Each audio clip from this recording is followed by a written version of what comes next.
The Matsu Miners and the Anchorage Bucs, round number 3 of this 2022 season. Trey Annity joined alongside Howie Boxley. Howie, the Miners continue to roll now 12-2 on this season. Another dominant win over the second place team yesterday. Another great game, Trey, between the Glacier Pilots and the Miners. The Miners scored first in the 7th inning. It was an RBI double to get the scoring started after two dominant starting pitching performances by both teams. In the bottom of the 8th, Jacob Steele with a little ground ball that would be off of two Glacier Pilots gloves. That turns to gold. Josh Pano scores the game-tying run. Bottom of the 9th, you guessed it, Jacob Steele again.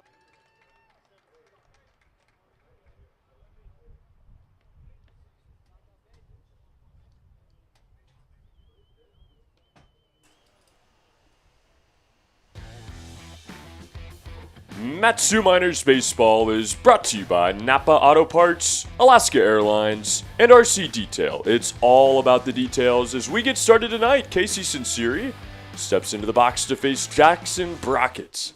The left-hander for Anchorage is going to deliver a strike there. That'll make it 1-1. Quick start here tonight, Howie. A sunny one again as we are past the solstice now, but another beautiful night for baseball. It is a gorgeous night, Trey. A little early, 6:58. Right before 6:59, official first pitch. Sinceri's going to take. That one misses low. 2-1 the count now.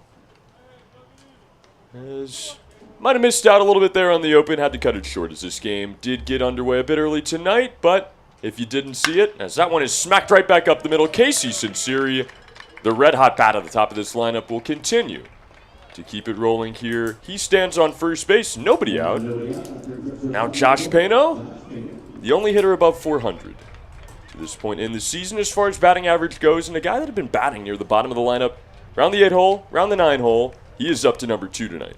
A little bit of a different look for the Miners in this one as they sit three lefties. No Young, no Sorelli, no Avila, with left-hander Jackson Brockett working. As the first pitch is swung on and lifted to right field. High but playable for Michael Diaz as he camps under it, is going to make the catch for out number 1. Sinceri will head back. 1 out now with a runner on. Howie, let's take a look at the Miners starting lineup tonight. As I mentioned, a little bit different, Trey. Sinceri, Pano, and Lancia at the top. Cade Manning gets the cleanup role in this one. Nathan Rose, Alex Vergara follow him. Trey Triolo, Brandon Heidel, and Jacob Steele rounded out for head coach Tyler LeBrun and the 12-2 Miners. Jacob Steele, of course, the hero in last night's game. He walked it off. Also drove in the game-tying run in the 8th. As it'll be Steven Lancia now, the designated hitter tonight. Takes a ball high and away from Brockett, 1-0. Bucks come in 5-8 on the year, 6.5 off the pace set by Matsu. As that one swung on and softly hit into right field. A base hit for Lancia. Unfortunately, his hit streak ended just 2 days ago. But the Miners will take it, as that base hit will put runners on first and second now. Still 1 away for the cleanup hitter, Cade Manning, back at first base tonight. Manning has been really good for the Miners in his early appearances. 6 for his first 17 at the plate. He's hit a homer, drove in a couple runs, a big pinch hit yesterday. Don't forget about Cade Manning in the walk-off effort as he came on in favor of Trey Triolo and moved Rose to second base, who eventually scored and won the game. That's now with 2 on and 1 away. Lefty on lefty here for the first time tonight. Fastball misses away. We're in the largest city in the state of Alaska tonight. Want to know where you guys are watching from? Let us know in the comments section. Assuming we'll have some Pennsylvania representation. Always some Arizona, Texas. Let us know. Thank you for joining us. The 1-0 now to Manning. Another fastball. That one will register. Outside half, 1-1. 71 degrees game time temperature under mostly sunny skies. Another gorgeous day in the last frontier. Wind blows softly out to left. Not much of a factor yet. The cotton swirls around.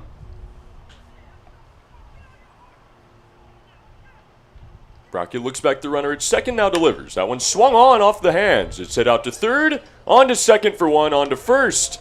Not in time as Manning will beat it out there. A fielder's choice. It'll be ruled 5-4. That means 2 outs and runners on the corners for the Miners. 2 outs and runners on the corners. That brings up second baseman number 16, Nathan Rose. As it'll be the Moon Man, Nathan Rose now for the first time tonight. Rose has been doing a good job for the Miners, scoring runs that count. Saw him in a big pinch run opportunity in the game a couple days ago. Won the game with his run yesterday. There's the first pitch. Another fastball to start with Nathan Rose here. That one misses up and out. 1-0 the count now. Brockett, as you said, out of the University of Nebraska. 12 appearances in 2022. 5 starts. So that one's a called strike. Originally from Omaha. The center of baseball's attention at the moment. Now the 1-1. Swing and sharply hit out to right. This one is looping. It's going to drop in. 1 run will come in to score as the runner Manning will have to get back to second base. Nathan Rose keeps this hot Miners lineup rolling here in the first. An RBI base hit and 1-0 now. Sinceri scores for the 11th time, give Rose his 5th RBI. And once again, the Miners are in front. Trey, a story that we've seen a lot early on this year. We've seen it quite a bit. Yesterday, although, the Miners didn't score a run until the 8th inning. They trailed that one 1-0 for most of it. As they get up early here, 1-0 on the Bucs. Now the first pitch to Trey Triolo. Gonna miss away. Hadn't scored in 18 consecutive innings against the Glacier Pilots, but they scored when they needed to. 1 in the 8th, 1 in the 9th. And they knocked off Anchorage, the other Anchorage team, to send them to 6-4. Second place in the league, 4 off the pace. It's going to be Vergara, rather, here, the hitter. He is up 1-0. And that'll turn to 1-1 as the fastball registers. Like you said, Howie, a bit of a different lineup tonight for the Miners. Facing the lefty Brockett, righty heavy tonight. As righty heavy as it gets for Tyler LeBrun at the moment. He's sitting 3 lefties, all 3 bench players, left-handed hitters. 1-1, swings at it, roped down the left field line, but a foul ball. Be 1-2 now on Vergara. And even with that, there are still 2 left-handed batters in the lineup. Manning, the cleanup hitter, Triolo to hit next. As we have the Steele family, once again in St. Peters, Missouri. Thanks for joining. Grandparents as well. Whole Steele family. Watching Matsu Miners baseball on YouTube. Yes. Out of Farmington. We were just having a conversation about the Show Me State. Thank you for joining us tonight. Now Vergara trying to get it.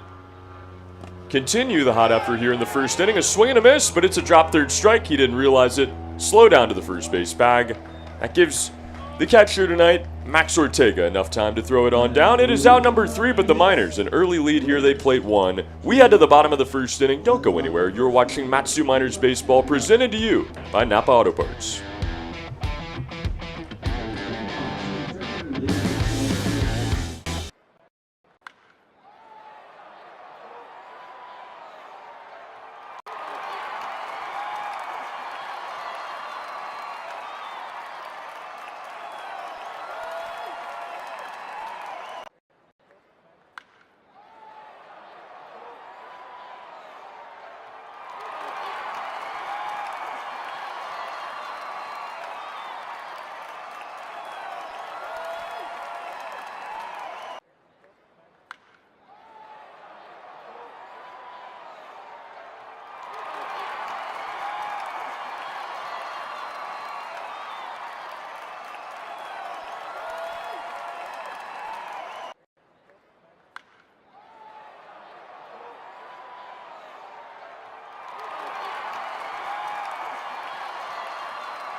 Anchorage Bucs, second baseman number 4, Cody Gribek.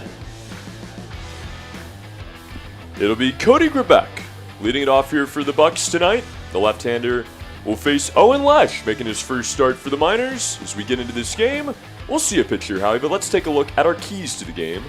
As that fastball is going to miss away, now 1-0 to start Graybeck. Trey, the Miners have read my mind. Early offense, they've had some struggles scoring early, not so much in the first inning here, and keep winning on the road. 4-0 undefeated, and looking for win number 5 on the road and win number 4 against the Bucs, who they're 3-0 against thus far. Win number 13 on the season would make him 11 games over 500. Just 15 in. Lesh making his first start tonight is 1-1. Is swung on, popped up. Left side of the infield, it'll drift into foul territory. Jacob Steele over on it, drifts back and makes the catch for out number 1. Lesh was sensational in his last appearance, as he's been all season. A guy that has had quite the streak to this point, Howie. So far this year, 12 innings, hasn't allowed a run. He's walked 4, struck out 7. And really interesting for Lesh, who is a reliever.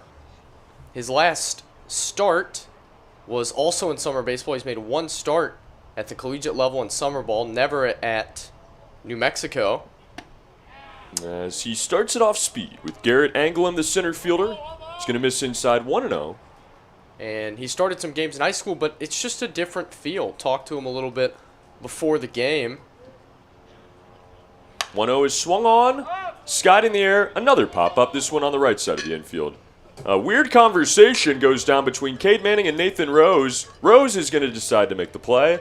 As they stumble into each other, Howie, this is becoming an occurrence that we see quite often here. Lack of communication in the infield and out regardless. 2 away now, but certainly worrisome there for a moment. Some more miscommunication. That's the 3rd time we've seen it in the last 3 games. This time it's Rose and Manning on the right side of the infield. Luckily for the Miners, all 3 times the ball has been caught as it was there, but almost a disaster here in the first. First pitch is swung on and roped down the left field line. Foul into the seats by Mitch Simon. Talked to Lesh before the game about starting. He said, you know, once you start pitching, it's the same thing. What's weird is before. You know you're starting the day before. You have all this routine time. Before the game, you're warming up. Whereas when you're a reliever, as that fastball is going to miss away. Now 1-1. You get the call down the right or left field line. You get hot in a matter of minutes, and you're in like that. So just a little bit different. The 1-1 now. Misses high 2-1. Lesh, one of the veterans on this team. Really prides himself on being one of the leaders in the locker room. He's played a lot of summer baseball. He's logged some road hours. As it's 2-1, it is off speed there. It's going to miss high as well. 3-1 now the count. And he told us, I've been here before. I want to be here for the younger guys. Try to help them out in any way I can. This pitch is swung on, skied out of play. We'll do a full count now with 2 outs and nobody on here in the bottom of the first inning. He certainly isn't hurting his team's chances by the numbers he's putting up on the mound, much less his mentorship off the field. The 3-2 is going to miss away. A fastball there was close. As the hitter Simon thought about it, he holds back and will walk on down to first base. 1 on now. With 2 outs, that'll bring up the third baseman, Mason Marinko. Batting in the cleanup role tonight. Mason 7 for his first 30 at the plate. 3 runs, 2 knocked in. 3 doubles for Mason Marinko. From the stretch, here's Lesh. First pitch, drops in there. Strike, outside corner. Lesh sports a fastball, a slider, and a changeup. His fastball is mid to upper 80s as his arm gets stretched out over the summer. Now the 0-1, swing and a miss. Good changeup that time. Fans him there, now 0-2 the count. Runner on first base here with 2 outs for the Bucs as they get their first opportunity. If you joined us on Sunday, you might have heard from Owen Lesh as he helped get us through the 5th inning. It was a good luck charm. The Miners put up a 5 spot. Now the 0-2, fastball misses high, 1-2. Turf infield at Mulcahy Stadium where the Bucs and Glacier Pilots play their home games. Still a grass outfield. And a try, maybe a quad-colored turf tray. The 1-2 now. Fouls it into the mask of Heidel. We'll do it again. It really is how you see the cutouts there on either side of the infield. At first and third, doesn't appear quite as drastic on screen, but 2 shades of red in the infield. Almost a turf mat separates the mound from its main lane there, and as he gets in the outfield, real grass, about 10 feet deep. Now the 1-2 again. Misses away. Nice snag by Heidel. Keep the runner at first. It'll be 2-2 on Marinko. It's as if they're trying to trick the infielders who go out for fly balls. You think you're on real grass because it turns green, but not yet. A bit deceiving. Now the 2-2. Swung on, poked out to right field. Few steps in, Trey Triolo is going to make the catch for out number 3. The Miners will strand one at first. They lead at 1-0 as we head to the second inning. Don't go anywhere. You are watching Matsu Miners Baseball, presented to you by Napa Auto Parts.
We pick it up here in the top of the second inning. The Miners lead the Anchorage Bucs 1-0. Thank you for joining us tonight. This is Matsu Miners Baseball on YouTube, presented to you by Napa Auto Parts. It'll be Trey Triolo now, the lefty.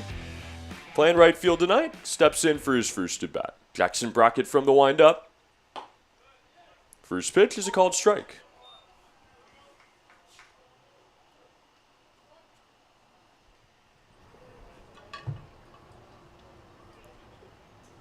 Brockett delivers the 0-1. It's going to miss away now, 1-1. As we finally have some parity here in the uniforms tonight. The Miners wearing their camo tops, gray road pants. As the 1-1 is another fastball and another one that misses away. 2-1 the count. The Bucs in their home pinstripes. White lids. Brockett now working quickly. Delivers a fastball that misses up and in. 3-1 the count on Triolo.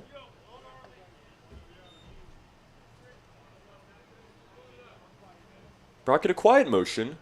Now delivers. That one's fouled into the net. 3-2. It runs full on Triolo.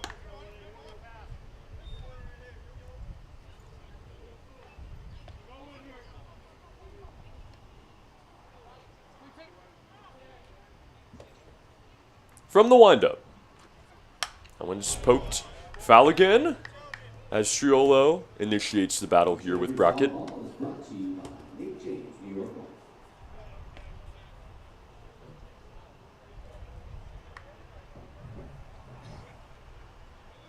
From the windup, the 3-2 again.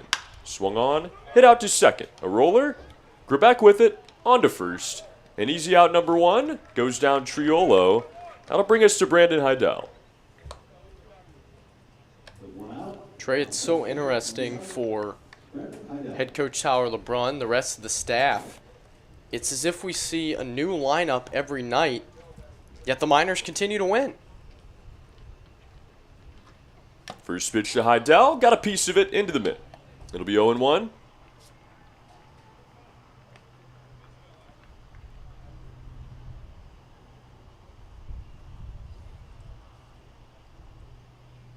From the windup, the 0-1 now is going to miss in. Oh, you're right, Howie. I mean, this lineup has some different hitters in it, but I like how versatile this team is on defense. I mean, you're able to stick Cade Manning at either position on the right side, as the 1-1 is going to be called strike 2. Outside corner, you have versatility with Nathan Rose, Vergara in center field for the first time tonight. Casey Sinceri can play all over the place. Oh, yeah. The 1-2. Pops it up. It will be in foul territory. Dylan Fesperman over towards the wall. Leans back and makes the catch. That's out number 2. Down goes Brandon Adele. Now the 9-hole hitter, Jacob Steele. 2 outs, that brings up third baseman number 11, Jacob Steele.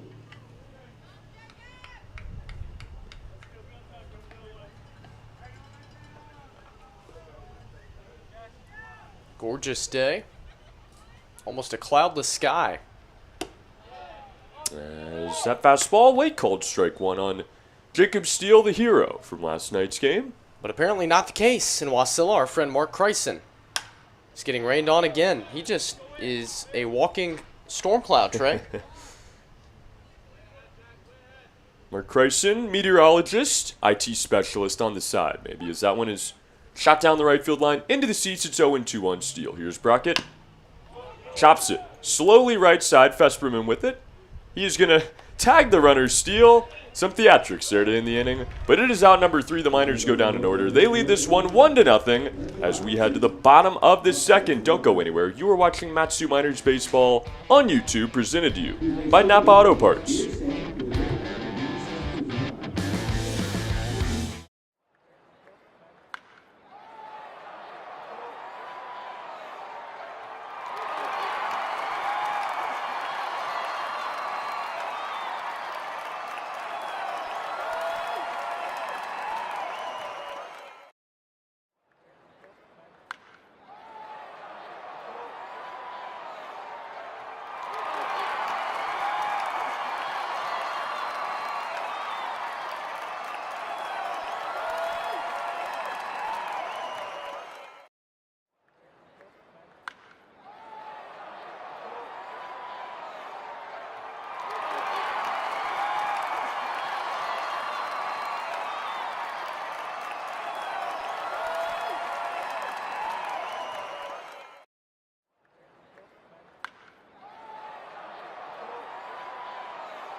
Moving on to the second Blue Bucs. Next to the number 25, Michael Diaz.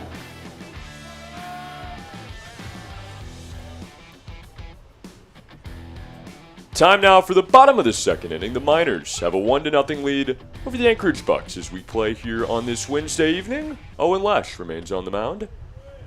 As his first pitch to Michael Diaz, right fielder tonight, misses in the dirt.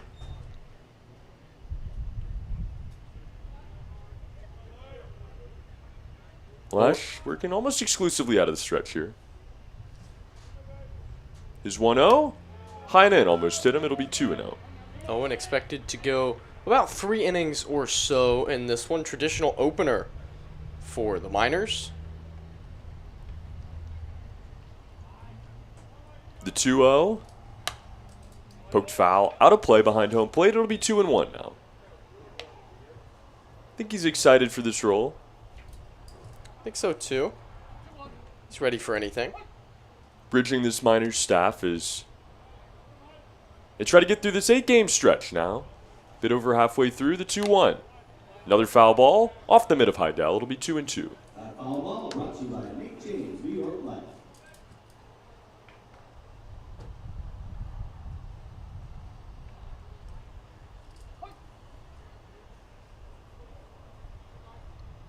Jacob Steele a bit in at third base.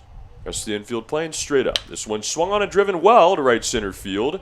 It's going to be Vergara giving way to Trey Triolo, who makes the catch. And quickly out number 1 here for the Miners in the second. So far, so good for Owen Lesh. First baseman number 23, Dylan Fesperman. And just so often this season, Lesh has been in this position. We haven't seen him struggle too often.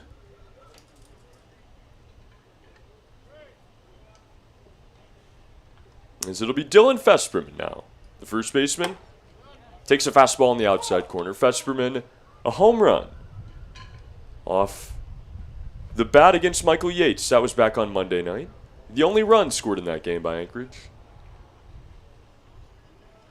Miners' pitching staff has been impeccable to this point. The 0-1 now, swing and a miss. 0-2. Off speed there from Lesh, looked really nice. An ERA of under 2.6 for the entire Miners staff through 14 games. And his time is going to be called here by Fesperman.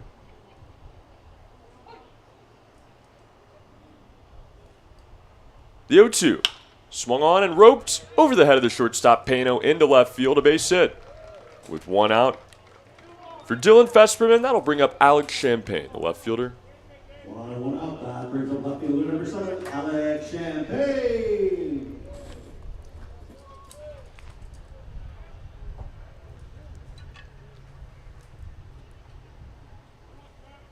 Lefty on lefty battle now for Lesh. 1 on and 1 out here for the Bucs as they try to even this game in the second. The first pitch, high and in, almost hit him again there. Champagne will take a step out, 1-0.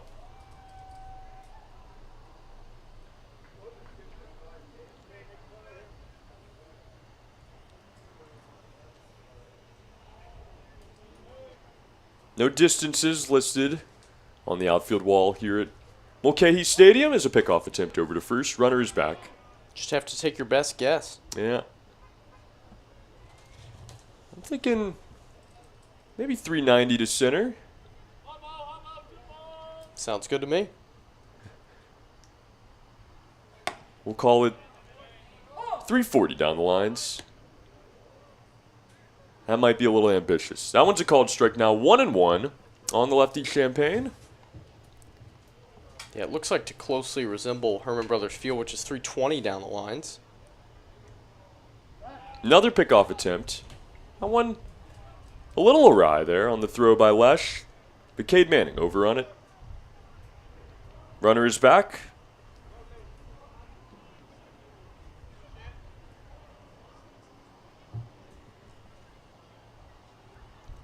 Looks him back one more time, now delivers. That one's a called strike. Inner half there, 1-2. Really nice curveball from Lesh.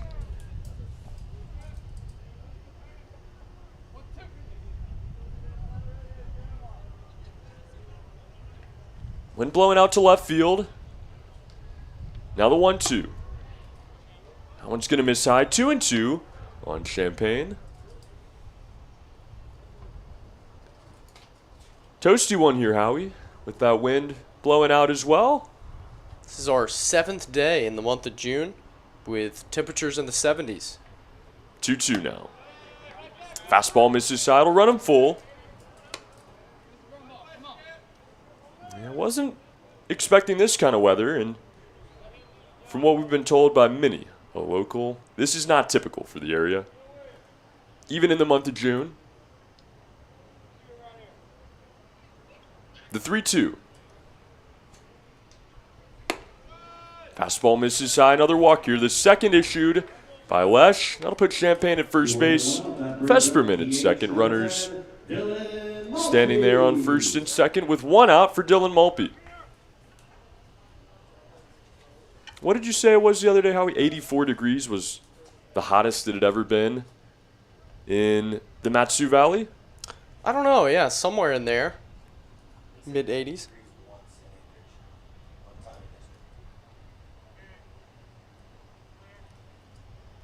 First pitch swung on, roped out to short. A diving Pano is not enough. That one sneaks into left field. The runner is held at third, and the Bucs will have the bases loaded here with 1 out. A base hit for Dylan Mulpey. Now the 9-hole hitter, Max Ortega. You said, what was that, 81? What was the temperature?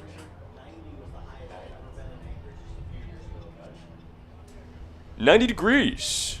We're being told is the hottest it has ever been here in the city of Anchorage.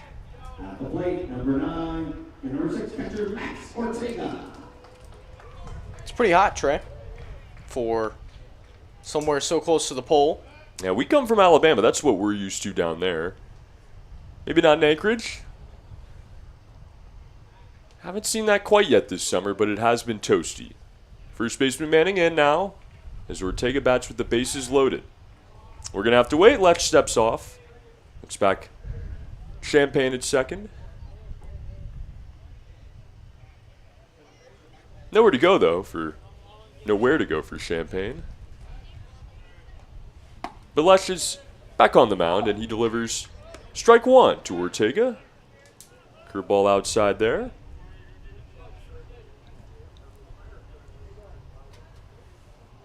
What do you think the coldest it's ever been here?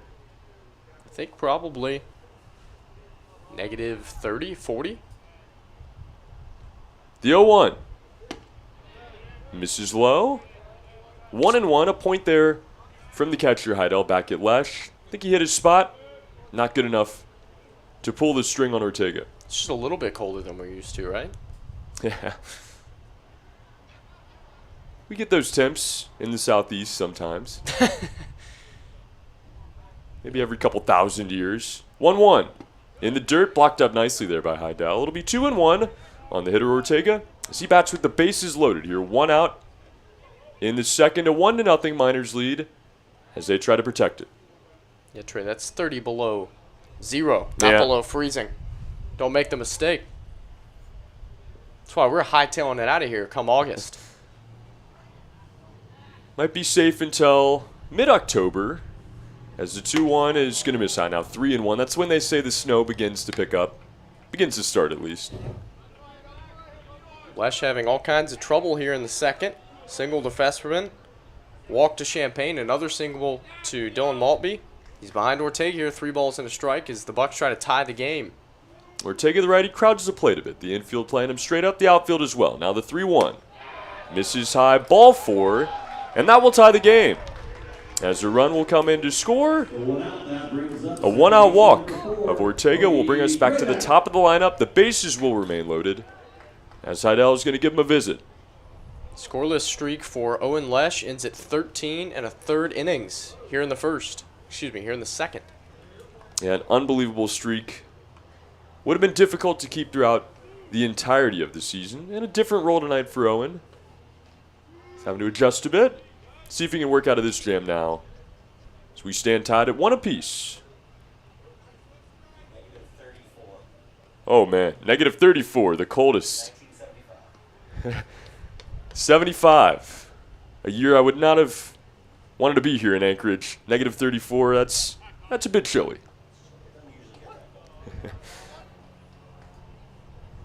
You can always put on more layers, is what they say. Graybeck now takes a fastball. That one misses high. 1-0. He popped up in his first at bat to lead off the game. Miners could desperately use a ground ball here. Lech focused on the hitter. He delivers now. We'll get a called strike. Inner half there. 1-1 on Graybeck.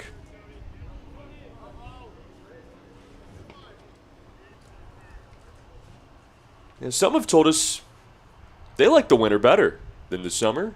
I think that was one person that said that. 1-1 off the mid of Heidel. A foul ball. It'll be 1-2. I don't even think we can say their name. They might get banished. They are maybe a little bit too close to the team. I think you're right, Howie, but we were told last night that on certain mountains, when the snow begins to pile up enough, you can sled down them on your bottom. Might be a little risky. 1-2. Swing and a miss. Big strikeout here as Lech tries to battle back. The leadoff hitter goes down for out number 2. Now Garrett Anglem will come up. Trying to give the Bucs the lead here for the first time tonight. Big opportunity. Anglem 9 for his first 47 at the plate following the pop out in the first.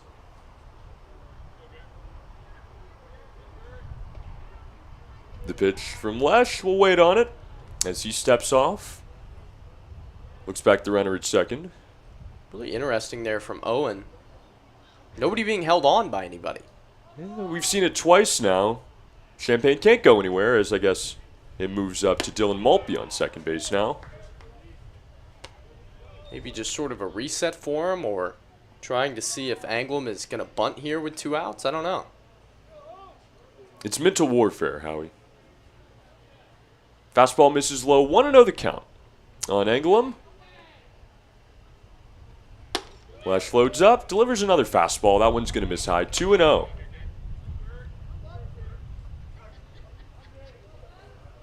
Stance, bit unorthodox from Garrett Anglem. Gets those hands a little bit higher.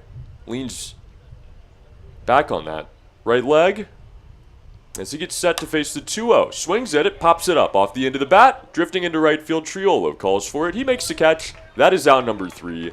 The Bucs strand 3 runners, but they get a run to tie this game 1 apiece. We head to the 3rd inning. Don't go anywhere. You are watching Matsu Miners Baseball, presented to you by Napa Auto Parts.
Tailgating, speeding, and darting in between lanes, that'll get you noticed and ticketed by police. Drive sober, slow down. We want you to stop speeding before it stops you. This message is brought to you by the Alaska Highway Safety Office.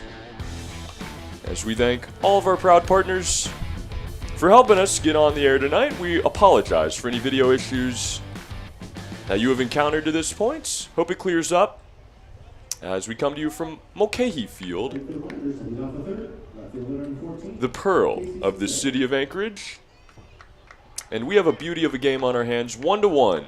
The Miners and the Bucs, Casey Sinceri, will step in for his second at-bat of the night. Brand new ball game to start the 3rd. First pitch is swung on and popped up right side. Fesperman, the first baseman, is going to watch it drift into the seats. 0-1 on Sinceri. Casey Sinceri has been really good in the leadoff role, following his single and his run scored in the first inning. He's now 12 for 30, 8 runs, 4 batted in, when Tyler LeBrun pencils his name at the top of the lineup. Guy that kind of flies under the radar at times.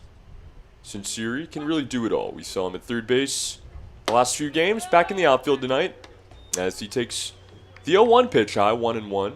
Left field, right field, second base. Coach. Probably emergency catcher. 1-1 in the dirt, 2-1 on Sinceri. Get him on the mound, maybe.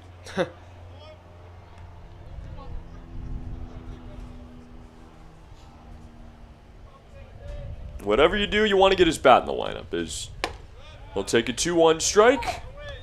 2-2. Seen him in that 2-hole last few weeks.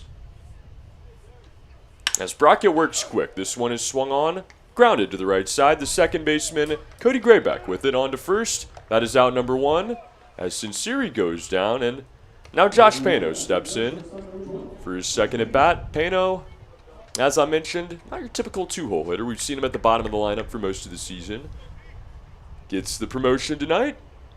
Well, when you're hitting .395 coming into the game, why not slide you up? He swings at the first pitch, off the hands. Grounded to first base. Fesperman an effortless few steps over to the bag, and that is out number 2. A quick couple of outs here for the Miners in the 3rd inning. They jumped on these Bucs in the 1st with a run. They lead it in the hit category 3-2, but a couple of ground balls. We'll bring up Steven Lancia, 2 outs, nobody on. Brackett working at the speed of light here. He delivers the first pitch. Fastball misses inside, 1-0. Now set to go again from the windup. Another fastball, another strike. How about this pace, Howie? Jackson Brockett working really quickly, and why not? He settled in nicely after the RBI hit in the 1st. Set to deliver again. Another fastball. That one at the feet. He's set down 6 straight Miners after allowing the RBI knock by Nathan Rose. Now slows it down a bit after the foul ball. The 2-1. Tries the fastball again. It's going to miss high. Now 3-1 the count. We see him really slow it down now. It's got to be difficult as a hitter to adjust. The 3-1 swung on and roped to left field. That one's going to drop in for a hit. Lancia rounds it. He's going to have to hold up at first base. A 2-out single for the designated hitter. Keep the Miners rolling here in the 3rd. Steven Lancia, a couple straight games without a hit after having a 10-game hit streak. He's just fine. 2 singles through 3 innings in this one. Lancia just hits, no matter where you put him. And we've seen him behind the plate. Seen him throwing guys out now this past week. Yeah, him and Heidel are pretty good at that. It'll be the lefty Manning. First pitch fastball, called strike. Manning with a ground ball to the 3rd baseman, Mason Marenko. Back in the 1st inning. That turned into a fielder's choice. He now bats with a runner on and 2 away. The 0-1. Fouled off into the mitt, 0-2. Trey, are you surprised at all that we don't see Cade Manning's name listed on the lineup card more than we have thus far? You know, I am a bit surprised that we don't see Manning as an everyday guy. You have to wonder if that's related to the timing of his arrival here in Alaska. The 0-2, swing and a miss. That is a strikeout, and that is out number 3 here in the top of the 3rd inning. The Miners strand a runner on first base as we head to the bottom half, tied 1-1. Don't go anywhere. You are watching Matsu Miners Baseball, presented to you by Napa Auto Parts.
The Miners go in order in the 3rd inning. It is the Bucs' turn as they come up here to face Owen Lesh, his 3rd inning of work. It'll be Mitch Simon, the shortstop, his 2nd at bat of the night. He had a walk in the 1st inning. He was stranded. He'll now try to touch them all as Lesh gets set for the first pitch. In the dirt, 1-0. Simon, I believe, was the runner on second base to start that 10th inning in Game 1 of the doubleheader on Monday. If he was pinch ran for. 1-0 is going to miss away. Fastball outside, 2-0. After one pitch, which was kind of odd. Nope, Sean Maple. Oh, that's right, 1 man down. And Michael Diaz pinch ran for him. 2-0, swung on, rope foul. That time by Simon.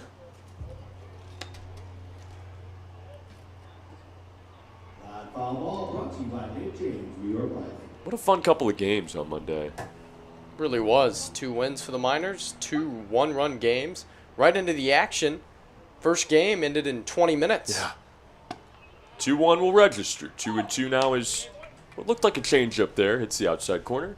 After it resumed, it almost felt as if the Miners stole a win right there. I mean, it was anybody's game, of course, but 2-2, swing and a miss. Owen Lesh bounces back here to start the 3rd inning.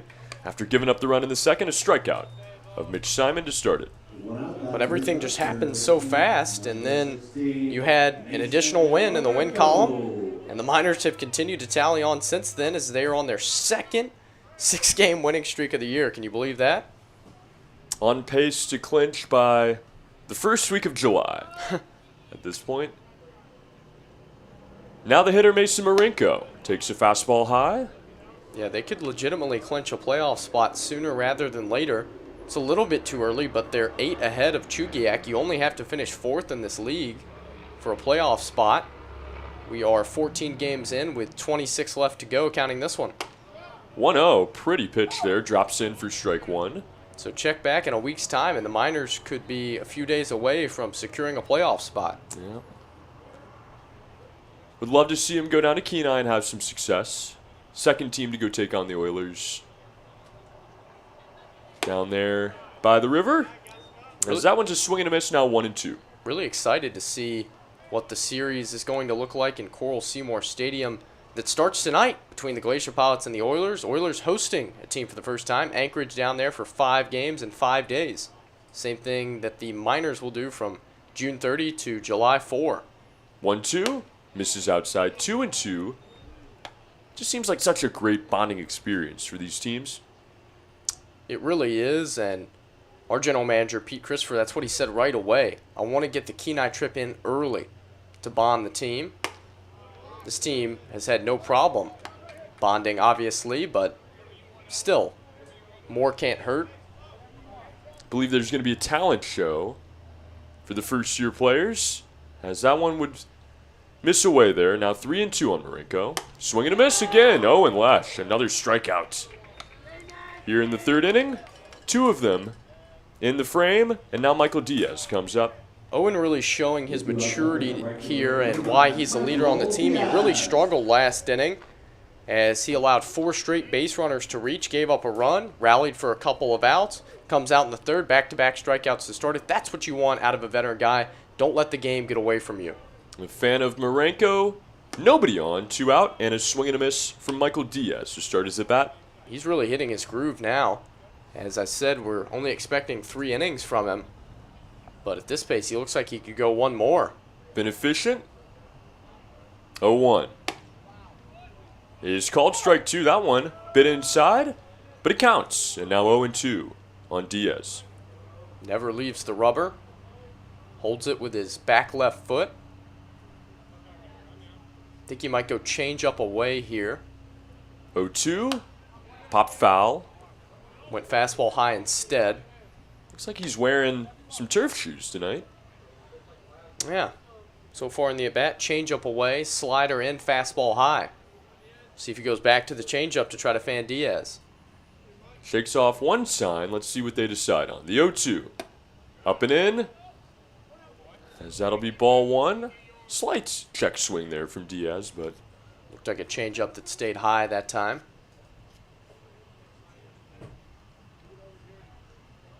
Lesh trying to strike out the side here. Nobody on, 2 outs.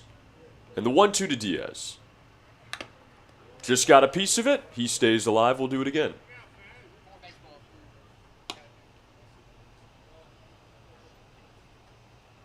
Tons of seating here at Mulcahy Stadium, but not very many of them filled. It's like Los Angeles, how it's a late arriving crowd. It'll fill in. The 1-2 now from Lesh. Chops it foul. As the battle continues for Michael Diaz.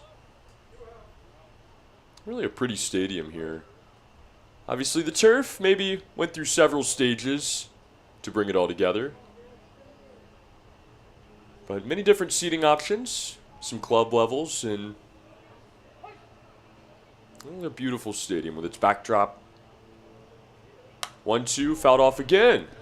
Truly is a complex here. Football field over the left field wall. Another baseball diamond, which has action on it beyond the center field wall. Soccer field over the right field fence. Maybe we should just start calling that game over there. Looks like a good one. A lot of great baseball in the state. And a lot of great baseball here for Owen Lesh in the third. 3 strikeouts as he eliminates the Bucs. And we remain tied at 1 apiece. Don't go anywhere. We head to the 4th inning as you watch Matsu Miners Baseball presented to you by Napa Auto Parts. All our sponsors, including Subway of Alaska, Arby's, Rose Over, and Caesar's.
We return now for the 4th inning as the Miners and the Bucs in a good one so far. 1-1 your score.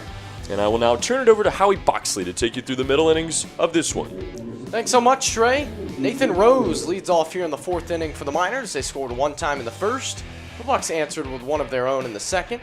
It's going to be Rose, Vergara, and Triolo. The scheduled hitters for Matsu. Brockett into the windup, brings it. Fastball. Looked pretty good, but called a ball. Nathan Rose, another one of these guys that has been moved up a bit in the lineup. 1-0 stays high. 2 balls, no strikes.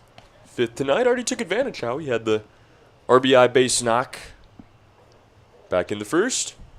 2-0. Swinging a foul ball. Trey, you're right. Jackson Brockett working at lightning speed. It's quick, but it's fun. Yeah. Speeds the game along, just gets the ball back, never leaves the hill. Into the windup, and the 2-1. Down and in, 3 balls and a strike. I think kind of what I've noticed is early in counts, and maybe even when he's up in the count, he's working quick. The second he goes down, slows it a little bit. 3-1.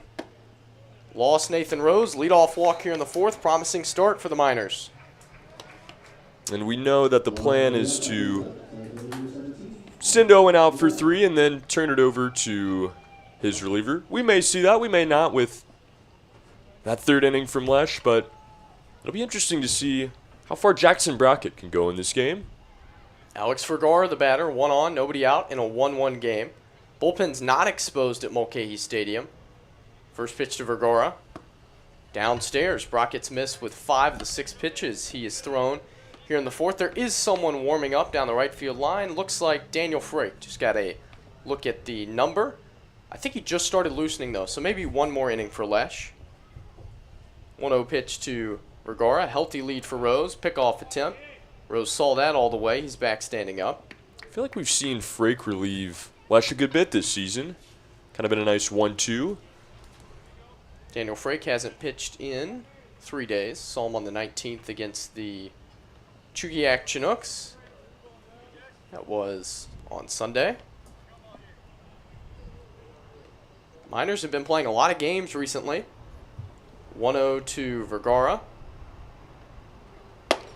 High, 2-0. Brockett suddenly can't find the zone. He hadn't walked anybody until the Rose walk. He's now behind 2-0 to Vergara. Miners are finishing up a stretch of 9 games in 8 days. That will conclude tomorrow against the Bucs. At home, Herman Brothers Field. Much needed off day on Friday. 2-0. Swung on, grounded, fair pass third. That's going to get down in the corner. Rose is going to cut the bag and head for 3. Vergara on his way to second. It's a double, and the Miners are threatening here in the 4th. What a perfectly placed baseball by Alex Vergara. Just poked it right down the line. Took a worrisome bounce before the third base bag, but it lands safely in play. And the Miners in business here, with nobody out in the 4th. Pulled it past Mason Marinko. Batter will be Trey Triolo, looking for his 3rd, maybe 4th RBI of the year, as he's won for his first 15. And not a great start, but the 1 was very impactful. See the left side come in a bit on the infield. Brockett, left on left. Pitch to Triolo. Check swing. The appeal down to 3rd. No swing. Ball inside.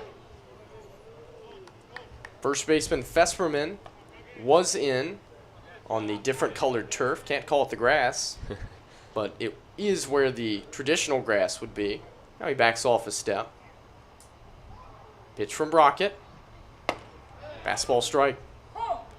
So nice to have this 3-man crew back tonight. Get a true appeal down to 3rd for these lefties. Vontae Palmer down there.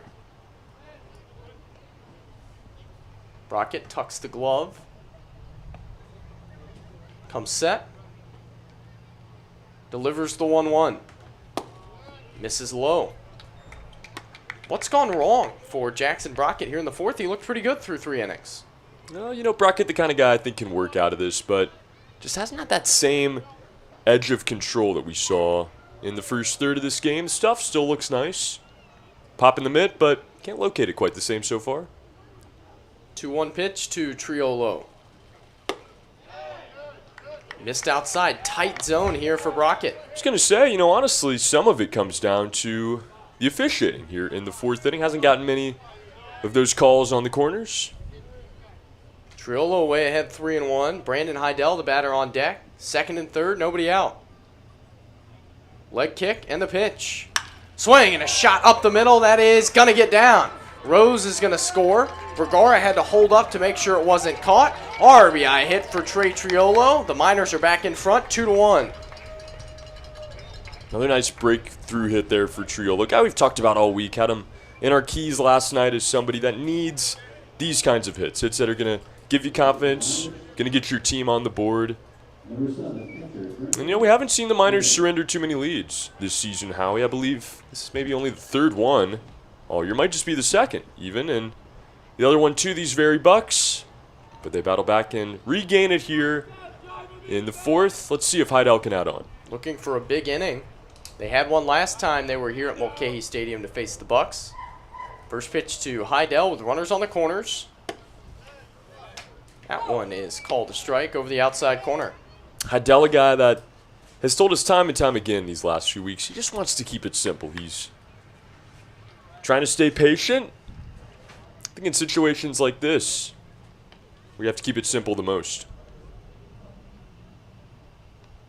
0-1 pitch. Shows bunt.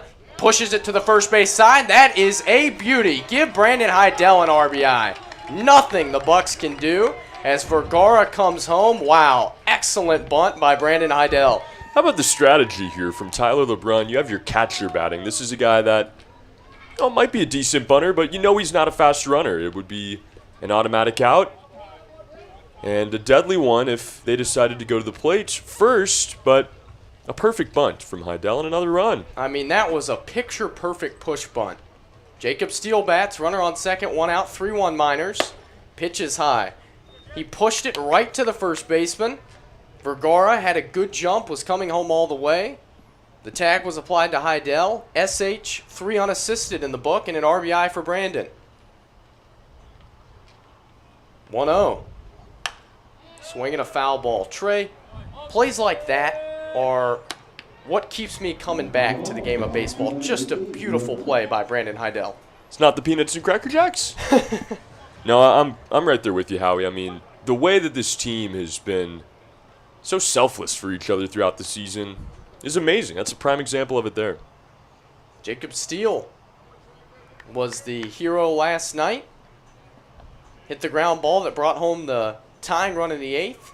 Walk-off flare single in the 9th. Gatorade shower and all. 1-1 pitch to Jacob. Downstairs, good block by Max Ortega to hold Triolo at second base. Let's see how Trey Triolo can build off of this now. We haven't seen him reach base too often so far. He put a little streak together. Steele ahead 2-1. Check the runner, here it comes. High ball 3. Jackson Brockett losing control here in the 4th as a lefty begins to loosen down the left field line. Brad Mullen up and warming. 3-1. Lost him, ball 4. Second walk in the inning. 2 on, 1 out as the Miners try to continue to add on here in the 4th. This is a dangerous game to play against the Miners lineup, Trey. Walking the bottom half to feed the top with Sanseri, Pano, and Lancia. Yeah, you talk about scolding hot. It's these top 3 hitters for the Miners. Sanseri, Pano, Lancia already have combined for 3 hits in this game. And now you have runners on first and second. But if I'm Anchorage, I really don't know what to do here. Brockett has looked good at times throughout this start. Obviously just struggling to locate here in the 4th. Draws a visit from head coach Ken Hocuff, who's trying to calm him down. Meeting with Ortega, Brockett, and Hocuff. Fist pump from Ortega as the meeting is broken up. Back to the top of the order, Casey Sanseri, who's 1 for 2 with a single and a run scored. 2 on 1 out, that brings up. You know, we've seen the Miners a few times this year, Trey, have that big inning. This one feels like it could certainly turn into it, where we've seen them bat around, score 5, maybe 6 times. Yeah, it's got that feel, and we've seen it in the middle innings for the most part. This now the 4th. Would be good timing for it. First pitch to Casey Sanseri. Swinging a ground ball out to short. Mitch Simon has that. Shovels to second for 1. The throw to first is not in time. Fast runner and Sanseri keeps the Miners out of the double play. Runners on the corners and 2 outs for Josh Pano. Yeah, a couple errors there prevented that double play. Mitch Simon, high toss to the second baseman, Cody Graybeck. And his throw is a bit wide there. You'll take it if you're the Miners. Another opportunity to add on, but now 2 outs. Of course, not official errors, but those are the mistakes that Mistakes truly is a better word. can cost your team. No, that's exactly right. That's great analysis. And things like that, they don't go down in the stat book as errors, as Pano bats. Runners on the corners, 2 outs in the pitch. Called strike over the outside corner. They don't go down in the stat book as errors, but Trey, they truly are. Maybe you get that double play, you get out of the inning, and you prevent the Miners from scoring more runs. That's what we saw yesterday, allowed the Miners to tie the game. Similar play. A 1 pitch to Josh Pano. Didn't mean to. Fouled away over by the first base dugout. I think I caught a piece of Steven Lancia in the on-deck circle. 0-2. Seen a lot of hitters really get up on the plate so far in this game. Seen a few balls hit off the hands. This Miners choking up, getting aggressive with it. 0-2. Swing and a shot into left field. That's going to get down for a hit and score another run. Sanseri took off on the pitch. He'll stop at second. RBI knock for Steven Lancia. Excuse me, for Josh Pano, who's now 1 for 3. The line just keeps moving, Howie, and this is a guy that was going to do Josh Pano either way. He has been so red hot coming into this game, as you said. 385 on the year, but in that situation with 2 outs, Miners kind of tailing off after the ground ball. Pano goes down in the count 0-2. Just the fight in the battle of this team. Just the next man up mentality. Lancia, the batter now, 8th man to hit in the inning. He takes a off-speed pitch, called a strike. Yeah, Josh Pano is 1 for 3 in this game. His average has gone down, if you can believe it. Steven Lancia having himself a perfect night, 2 for 2. Another hit could mean a 5th run for Matsu. 0-1. Inside. The line just keeps moving. Nobody tries to do too much. Line drives all over the field. It's wooden bats. It's Alaska. The air's dry. It's hard to get balls up and out. And the Miners are truly playing to the strength of the Alaska Baseball League. 1-1. Swing and a line drive in a right center field. That's going to get down for a hit. Here comes Sunseri around third. That ball's going to roll all the way to the warning track. Josh Pano right behind him. They're going to wave him. Lancia on his way to third. Here comes the throw. Not in time. It's a 2-run triple for Steven Lancia. The Miners have busted it wide open now. It's 6-1. 3 hits, 3 bags. Steven Lancia doing Steven Lancia here. And right as you say it, Howie, who's going to step up? We don't know who it's going to be on a night-to-night basis tonight. Everybody in this lineup coming through to this point. Now, 8 hits in 4 innings. And I assume this will now do it for the starter, Jackson Brockett. Rotten into the night for Jackson Brockett as he got rocked here in the 4th inning. He will depart. He's already given up 6 earned runs and 8 hits. New hurler for the Anchorage Bucs. We believe it will be left-hander Brad Mullen. And we talk offense, Howie. I mean, yes, it's been impeccable to this point. Already 6 runs tonight, and, a team that's scoring an average of 3 to 4 in any given game. But defensively, I think that's where this team is kind of broken through. I think that is a great point, Trey, as they enter this game with only 13 errors defensively, which is averaging less than 1 per game. They have turned 16 double plays as well, and they really just play the game clean on defense. You mentioned it when Sunseri batted, maybe a bit of a high flip by Mitch Simon, not the best return throw by Cody Graybeck, and in theory, that has costed the Bucs here a couple of extra runs. Yeah, this team is always going to capitalize on mistakes. When you have a gritty group like this, you tend to see it in just the little things. That was such a minute error. I say error again. Such a minute mistake there by the defense of Anchorage, and the Miners waste no time. We see 2-out hitting again here.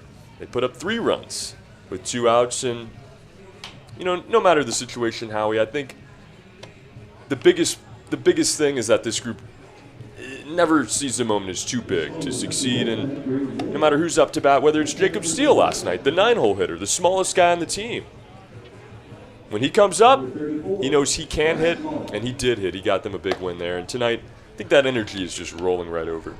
So this is Brad Mullen. We saw him 2 nights ago for Game 2 of that doubleheader, worked 2/3 of an inning, allowed 3 hits, nothing else, 3 singles to Pano, Young, and Sunseri. His team was able to get out of it with a double play. He will face Cade Manning here. Steven Lancia will be the runner on third following the triple. 9th man to hit in the inning is Cade Manning. The Miners have already scored 5 times in the frame on 4 hits. It's 6-1.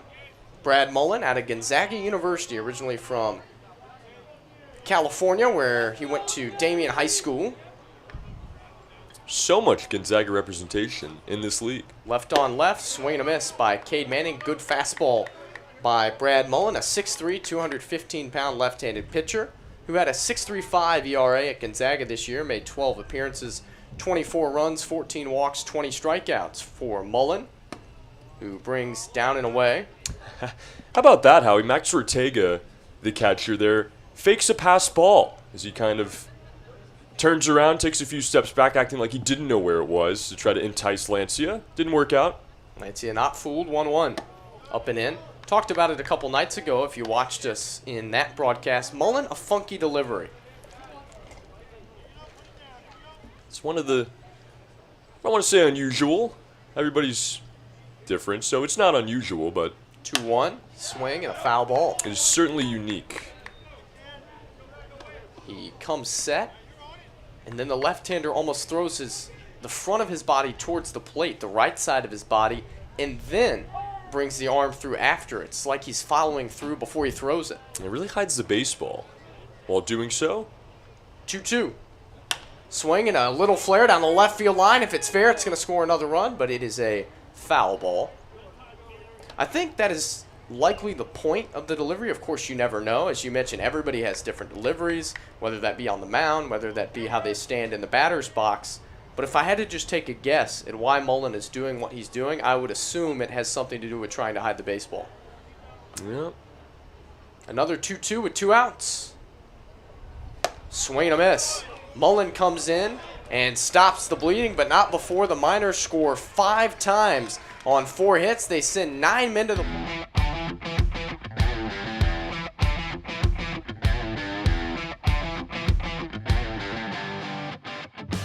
The Matsu Miners and the Anchorage Bucs, round number 3 of this 2022 season. Trey Andy.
It is a huge 4th inning for the Miners, who are now out to a 6-1 lead, and they're off to a pretty dang big lead in the standings as well, Trey. It has been a magical season to this point, Howie. 12-2 at an .857 percentage clip there. They lead the Pilots by 4 games at 6-4. These Bucs at 5-8, 6.5 games behind. They're tied with the Oilers at 4-7, also 6.5 back, and the Chinooks down at the bottom, 3-9, just 8 games back. A lot of time to rally here, Howie. And like you mentioned earlier, 4 teams out of these 5 will make the playoffs. So you just can't come in last. But the Miners are far from that to this point in the year. New pitcher Owen Lesh is finished after 3 innings. He allows 2 hits, his first run of the year. Still not too bad, just 1 run over 15 innings, 3 walks, 4 strikeouts for Lesh, who gives way to Daniel Frake. Daniel Frake out of Medford, New Jersey. University of Delaware hen, a blue hen. We'll face Fesperman. Frake versus Fesperman here to lead off the bottom of the 4th. First pitch misses down and in. Frake, a 6'3", 200-pound right-handed pitcher. His arsenal consists of a 2-seam, a slider, a changeup, and he's trying to develop a curveball this summer. 1-0. Fastball strike on the inner half. This is Frake's 7th appearance of the year, which leads all Miners. He sets here and brings the 1-1. Swinging a shot into right center field. Vergara back, and he will catch that on a line. Hard hit by Dylan Fesperman, but right at Vergara for out number 1. Yeah, Tyler LeBrun made a great point last night when we had him on. At this point in the season, with the way this defense has been playing, pitchers' confidence level has to be out of the roof. I mean, Daniel Frake is, like you said, had 7 appearances, and we didn't see him pitch like this in the first few. Feels confident now he can throw more strikes. Champagne, the batter now. He rolls that first pitch to Cade Manning at first, who will take it to the bag himself. Quickly 2 outs. I will tell you something we have seen all year from Daniel Frake, Trey. He gets outs in a hurry. We've seen him in suspended games that he got rained on, but he gets outs like that. I mean, he pitches to contact, and it works really well so far this year. Only 5 hits, 2 earned runs, 3 walks, 6 strikeouts over 9 1/3 for Frake, who sports a 1.93 ERA coming in. That is spiraling downwards.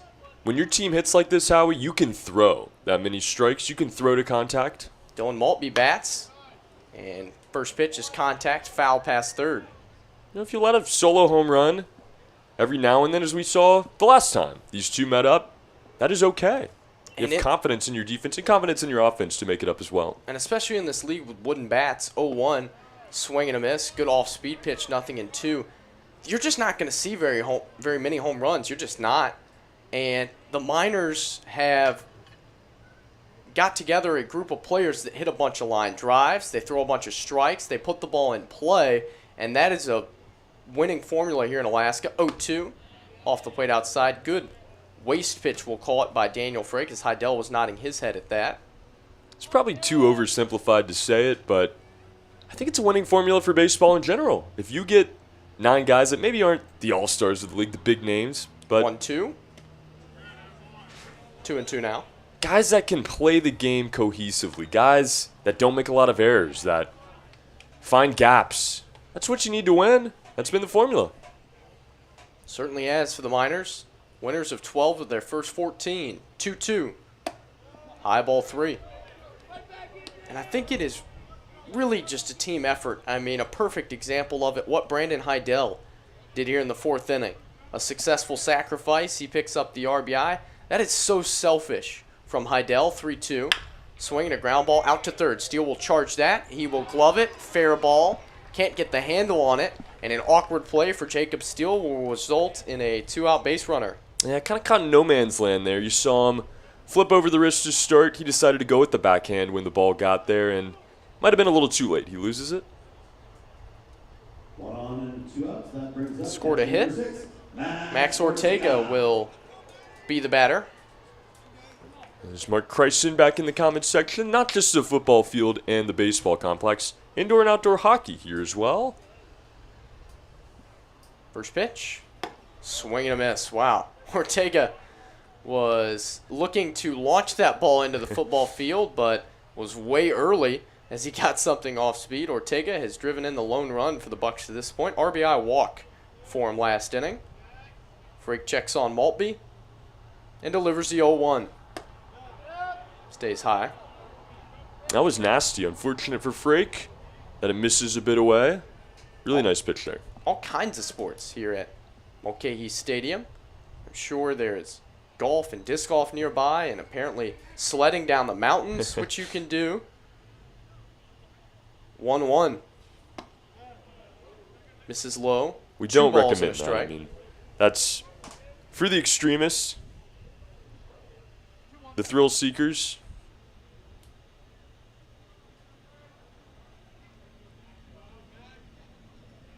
Frake comes set. 2-1. Inside 3 balls and a strike now as Frake is struggling a bit with the bottom of the Bucs order. Might have considered us some thrill seekers last night. We began a hike that, well, we didn't really know what we were up against when we started. 3-1. Swinging a high pop. Left side. Jacob Steele drifting over near the line. He'll catch it in fair territory. 2 in the inning. 2-out hit, nothing else. We're through 4 complete at Mulcahy Stadium. It's the Miners 6 and the Bucs 1 as you watch Matsu Miners Baseball on YouTube, presented by Napa Auto Parts.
Back here, top of the 5th inning. Miners lead 6-1. The batter is Nathan Rose. He started the big rally in the last frame. Miners scored 5 times. 0-1. Upstairs, it is a ball and a strike as there are wholesale defensive changes here for the Bucs, who have decided to move everything around with one substitution. 1-1. Good pitch and a strike called. Brad Mullen continues to pitch. Mitch Simon moves from short to third. Cody Graybeck moves from second to short. Alex Champagne from left to second. 1-2. Bounces up there. And do we have the number on the left fielder yet? He's far away out there, Trey. Bright Alaskan sun is illuminating the jersey a bit too much. We know Fesperman's still at first. 2-2. Downstairs, 3 balls and 2 strikes. Assuming Ortega, we don't have a number. Looks like Dom Chacon is in right field now for Michael Diaz as Nathan Rose sends that one out to second. Alex Champagne, his first chance at the second base bag. He wings it across for out number 1. Maybe Diaz has made the move to left, potentially? Oh, wow. Looks like we got it figured out then. They just changed It's a half puzzle. of the defense. That's okay. So the odd man out Is Mason Marinko. is Mason Marinko, yes, as First pitch is a called strike to Alex Vergara. So we assume Garrett Anglem is still in center. That is a lot of line drawing going on. Yeah. 0-1. Swinging a pop-up. Foul territory. Fesperman, still the first baseman, is over. And he makes the catch for out number 2. So we'll go through it one more time here. See if you can follow along. Michael Diaz, the new left fielder, moving from right to left. Garrett Anglem stays in center. Dom Chacon into play, right field. Mitch Simon over from short to third. Cody Graybeck from second to short. Alex Champagne from left to second. Vesperman stays at first. Ortega still catches. The pitch is thrown by Brad Mullen. And the first pitch to Trey Triolo stays high. it's like a game of musical chairs. Mason Marinko out of the game, so we'll assume Dom Chacon takes his spot in the batting order. 1-0. Fastball that paints the outside corner. Hopefully, Mason Marinko is all right. Bit of an odd defensive wholesale switch here by Ken Hocuff in a 6-1 game. 1-1. Swinging a ground ball left side of the infield. That is going to be fielded by Mitch Simon. His throw across is bad and skips away from Dylan Fesperman. On his way to second is Trey Triolo on the 2-base error. Yeah, I guess Simon having to adjust now to a bit of a longer throw at the 6. And you have to hope Marinko is okay. That's really great point made next door here. Probably the only thing that would create this kind of defensive movement. Everyone crossed through besides center fielder, first baseman, catcher, pitcher. Brandon Idell batter. Well, you just need a pitcher and a catcher, I guess. Runner on second, 2 outs here in the 5th. Swing and a miss. Brad Mullen has good stuff, good life as that ball skips away late from Max Ortega. Looked pretty good yesterday when we saw him. He is a veteran left-handed pitcher who attends Gonzaga University. He's spent a lot of time playing summer baseball. This is his 3rd season collegiately in summer ball. He's been in the Expedition League, 0-1. Swing and a miss, 0-2. West Coast League last year with the Corvallis Knights. And multiple years with Gonzaga. Been around the block. Has the 6'3 left-hander Brad Mullen. He's way ahead of Heidel here, 0-2. A ground out and a foul out started it. Error by Mitch Simon is the reason Triolo's on second base. 0-2. Fastball that just missed away. Good try by Max Ortega to attempt to steal the strikeout. It's amazing he can get that kind of velocity with the motion. It's a little bit awkward, but it looks effortless too. It doesn't look like he's able to get that much torque with the way that he moves his arm. That one, though, pop in the mitt. 1-2 pitch from Mullen. Swing and a miss.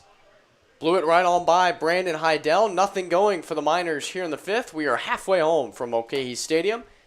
Miners 6, Bucs 1. as you watch Matsu Miners Baseball on YouTube, presented by Napa Auto Parts.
All Miners so far, bottom of the 5th. Miners 6, Bucs 1, and the top of the order for Anchorage, Cody Graybeck will lead off against Daniel Frake, who is into his 2nd inning of work. Right-hander sets and brings the pitch. Low ball 1. Miners so far this year, 12-2. And you can't help but start to wonder and check records and see what you can find. 1-0. Ground ball out to second, going to be fielded by Nathan Rose. Graybeck, an easy out number 1.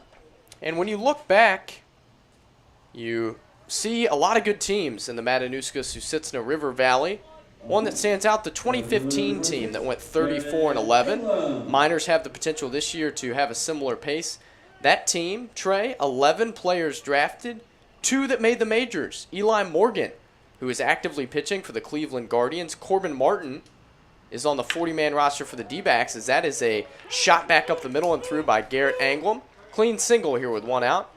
But it really makes you wonder, Trey, with a team that's going to finish with such a good record, we think, in such a good league, you can only, you can't help but think, you know, who on this team might be drafted. The draft is a little bit shorter, but you know that you're going to have players on this team succeed at the next level. Maybe not major league talent, but some minor leaguers for sure. Yeah, you know, it really opens up a conversation that has many different lanes and layers to it, but Mitch Simon, the batter, and he takes down an away ball 1. I think I'm going to have to start by asking, how is this league scouted nowadays? You know, back in the 70s, 80s, 90s, this was one of, if not the premier, you know, collegiate summer league, so it was being scouted heavily. And even in 2017, the year Morgan was drafted, maybe had a bit more of a prowess. 1-0. Little pop in a shallow left. That is going to be playable for Casey Sunseri. Quickly 2 outs as Garrett Anglem retreats to first. And this is where we think we will see Dom Chacon. And that is correct. And, you know, it's really no fault to the league, but the way that the Cape Cod has taken off, it's almost forced this league into a bit of development the first summer after your freshman year, maybe after your sophomore year, junior, and then you go to the Cape and really get scouted there. First pitch to Dom Chacon, who is in for Mason Marinko, who has been taken out of this game. We are not exactly sure why. Chacon is the center fielder now. But yeah, Eli Morgan, he's been really good for the Guardians. Yeah, he has been impeccable. 2.12 ERA this year, career 4.45. Not too shabby. 1-0. Called strike. So 11 players on that 2015 team drafted. That's nearly half the team. Yeah. Of course, the rounds now in the MLB draft down to 20 from 40. and potentially the league down a bit, but I don't know. I think that this is certainly still one of the premier summer leagues. I think even in 2015, 16, 17, it was already starting to maybe descend a bit, and you still see tons of excellent players come from right here in the last frontier. Well, Alaska's in a unique position. People are always going to want to come here, explore, see it, play in it. 1-1 to Chacon, catches a corner, 1-2. But it maybe doesn't have that same level of player that it once had. You had Mark McGuire's of the world, the Barry Bonds, Tom Seavers coming through this league, and maybe we're seeing a resurgence. I mean, this league still with quite a few Power 5 players, and we set up our synergy cameras every night. You can watch this here on YouTube. You can still watch these guys play. Scouts can still get the video on them. Another pickoff attempt here of Garrett Anglum, who's back in with the dive. That's exactly right.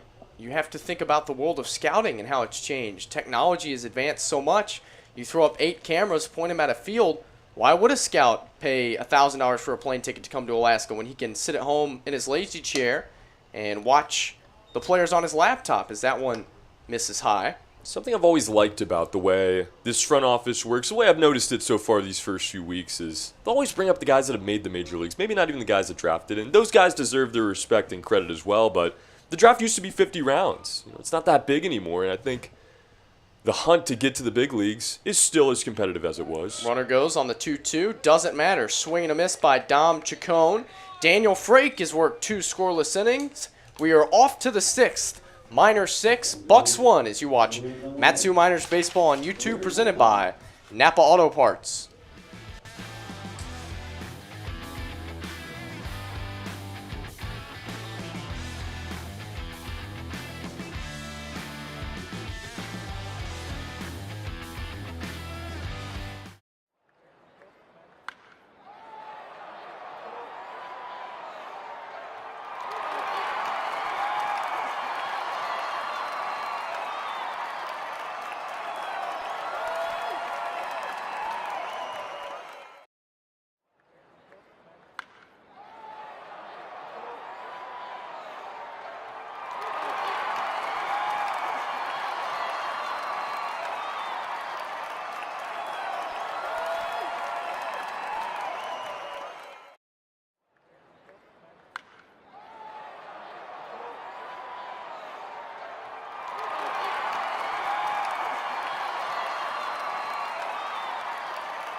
Top of the 6th inning, Miners 6, Bucs 1.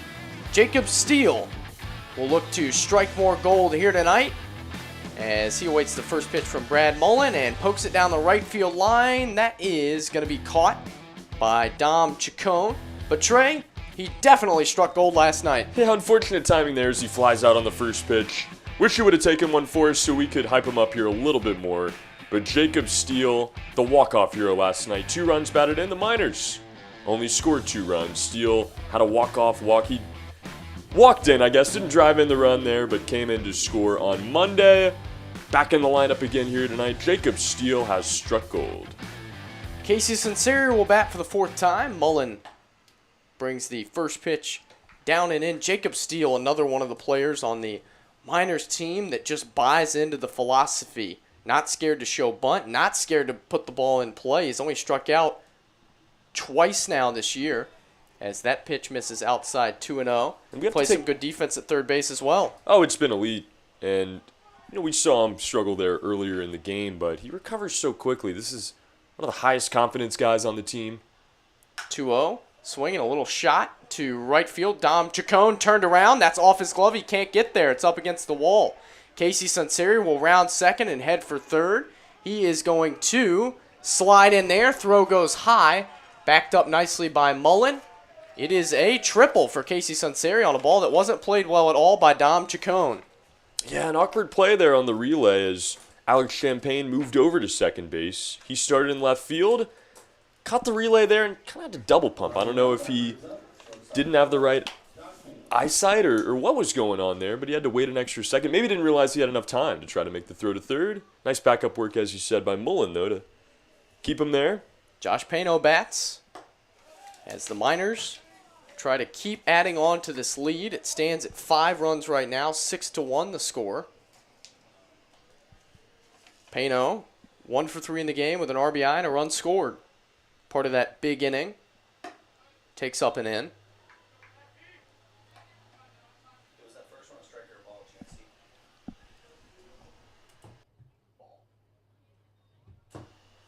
2-0 the count on Pano. Pitch from Mullen. Swing and a miss.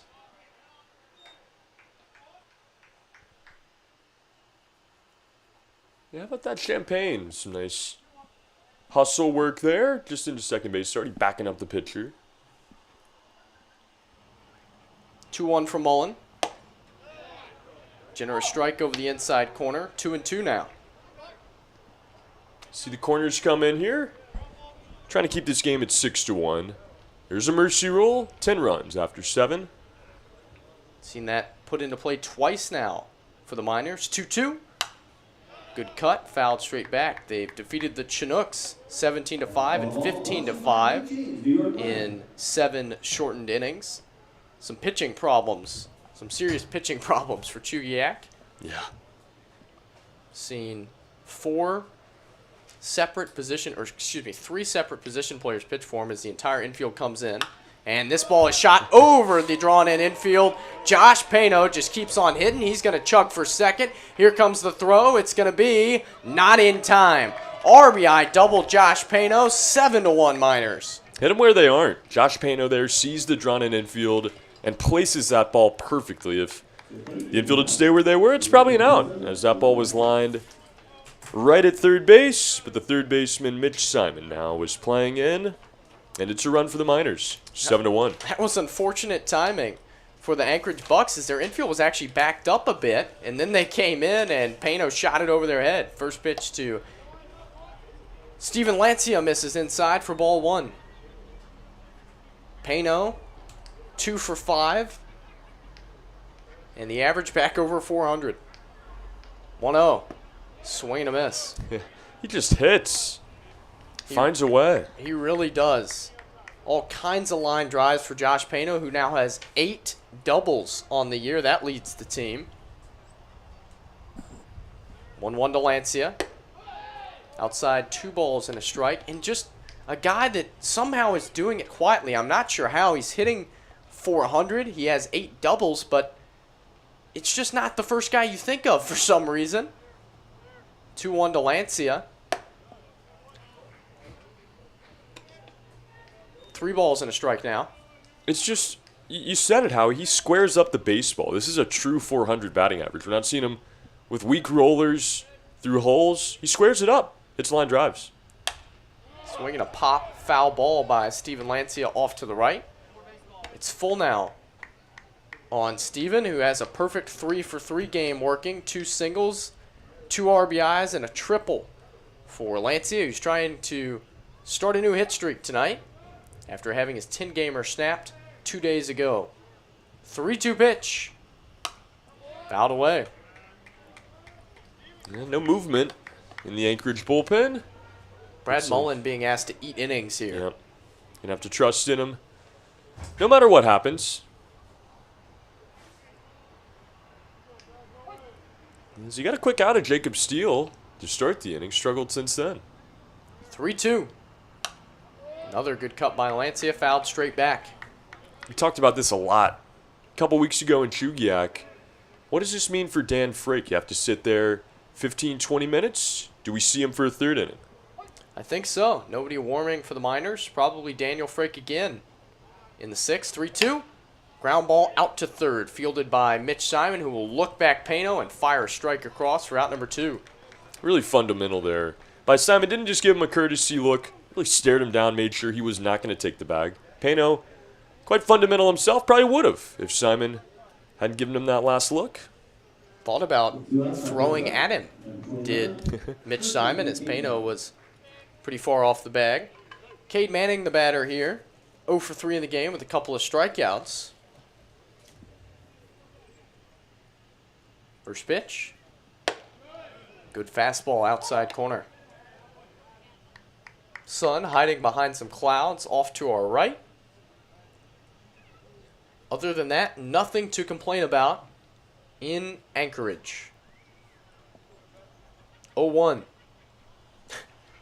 And instead, Mullen steps off and kind of just waves his hand at Josh Pano. Now he's ready for the 0-1. 0-2. I didn't expect this many seagulls in Alaska. A lot of seagulls, especially in the Anchorage area. Of course, you're really close to the water, Cook Inlet. Right on by. Beautiful inlet. If you're ever in town, make that your first stop. It was ours. Do not regret it. 0-2. Swinging a little flare into shallow center. Coming on is Garrett Anglem, and he'll make the play for out number 3. Miners score another run. They have 7 of them now and lead the Bucs 7-1 as you watch Matsu Miners Baseball on YouTube, presented by Napa Auto Parts.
Bottom of the 6th, no problems for the Miners to this point.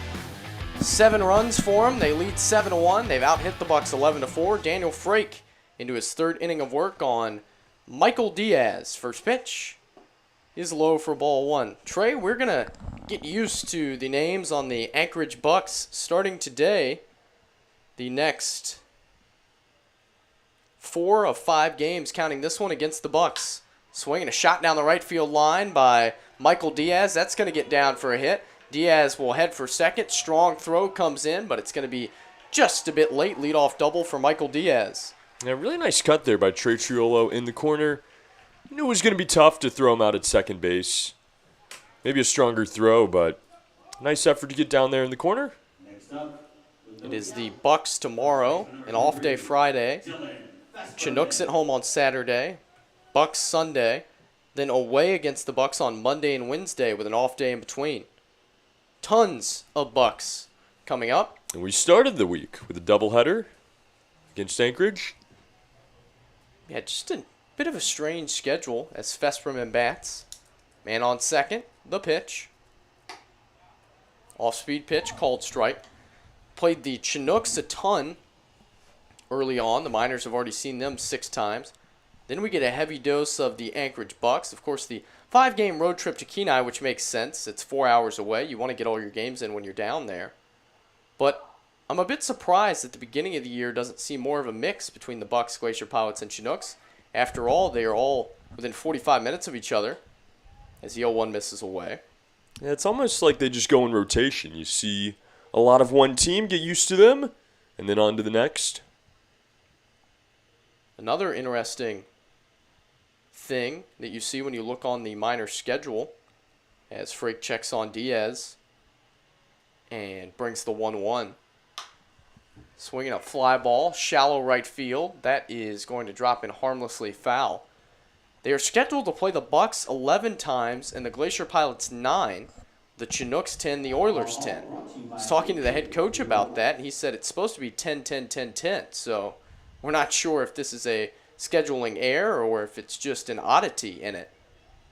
But we'll keep you updated, and we will see. As of right now, in theory, the Miners are going to play the Bucs 7 more times after today. Yeah, one more game against the rivals. Don't mind it. 1-2. Fouled away. Just strange when it lines up so perfectly with 40 regular season games. You would expect to see 10-10, 10-10. And then you look, and look at that. We play the Bucs 11 times, and the Glacier Pilots 9. Yeah, it's unsatisfying, if nothing else. Like to look at 10s across the board. Frake, so far so good. No runs allowed through 2 innings. As he delivers that pitch off the plate. Cotton's still swirling. Does that last all summer? I believe it does. I think it only gets worse from what we've been told, so just getting our first taste of it. 2-2 pitch to Fesperman. Check swing, strike 3 called. Fesperman can't believe it. Not happy. He's grumbling all the way back to the third base dugout. Yeah, that one just dropped in right there on the outside corner. The off-speed stuff today from Frake has been better than I think we've seen it all season, and icing on the cake. I love the strike 3 call we're seeing today. Looks like we're going to have a pinch hitter in Cam McGee as he comes in for Alex Champagne. Number 8, Cam McGee. So Cam McGee, the pinch hitter. And lucky for us, more defensive changes, Trey, in the top of the 7th. Oh, it's going to be a whole bunch of fun. Do believe we saw McGee at second base the first go-round. Runner on second, 1 out. Broken bat pop to third. And an easy second out as Cam McGee comes off the bench and promptly shatters his bat for out number 2. That is brutal. You get to face one pitch in the game, and not only do you pop out in foul territory, but you broke your bat as well. Unfortunate. I don't know what it is about Daniel Frake. Maybe he is just so enticing to the hitters, but everybody seems to swing early in the count against him, and for the most part, they're retired. You know, might be deceiving out of the hand of Frake. Might look a little bit more hittable than it is. I can't speak on it. Haven't faced him. But you are seeing a lot of early swings in these at-bats. Dylan Maltby bats. Takes a called strike over the outside corner. Leadoff double by Michael Diaz. He still stands at second with 2 outs now following the strikeout and the pop-out by McGee. That's why I think it's so encouraging to see the off-speed stuff look like it has today, because typically just attacking you with that fastball, getting contact, getting outs in play. 0-1 to Dylan Maltby. Off the plate outside, ball 1, strike 1. Little 360 for Frake off the mound. Miners have been dominant in this one. Scored 1 time in the first inning. Bucs matched them with one of their own in the second. Since then, all Miners. 5 in the fourth, an extra 1 in the sixth. And they lead 7-1. 1-1. Swing and a miss. Fastball. Maltby way late on that. And when Frake has his fastball working like this, Trey, his off-speed becomes uber dangerous. Maltby knows he didn't catch up to the fastball there. He has to look fastball. But if Frake pulls a string, he probably has no chance. Yeah, a lot of movement in general today. Looks like that fastball kind of tailing down a little bit. 1-2. Pulled the fastball off the plate that time. 2-2.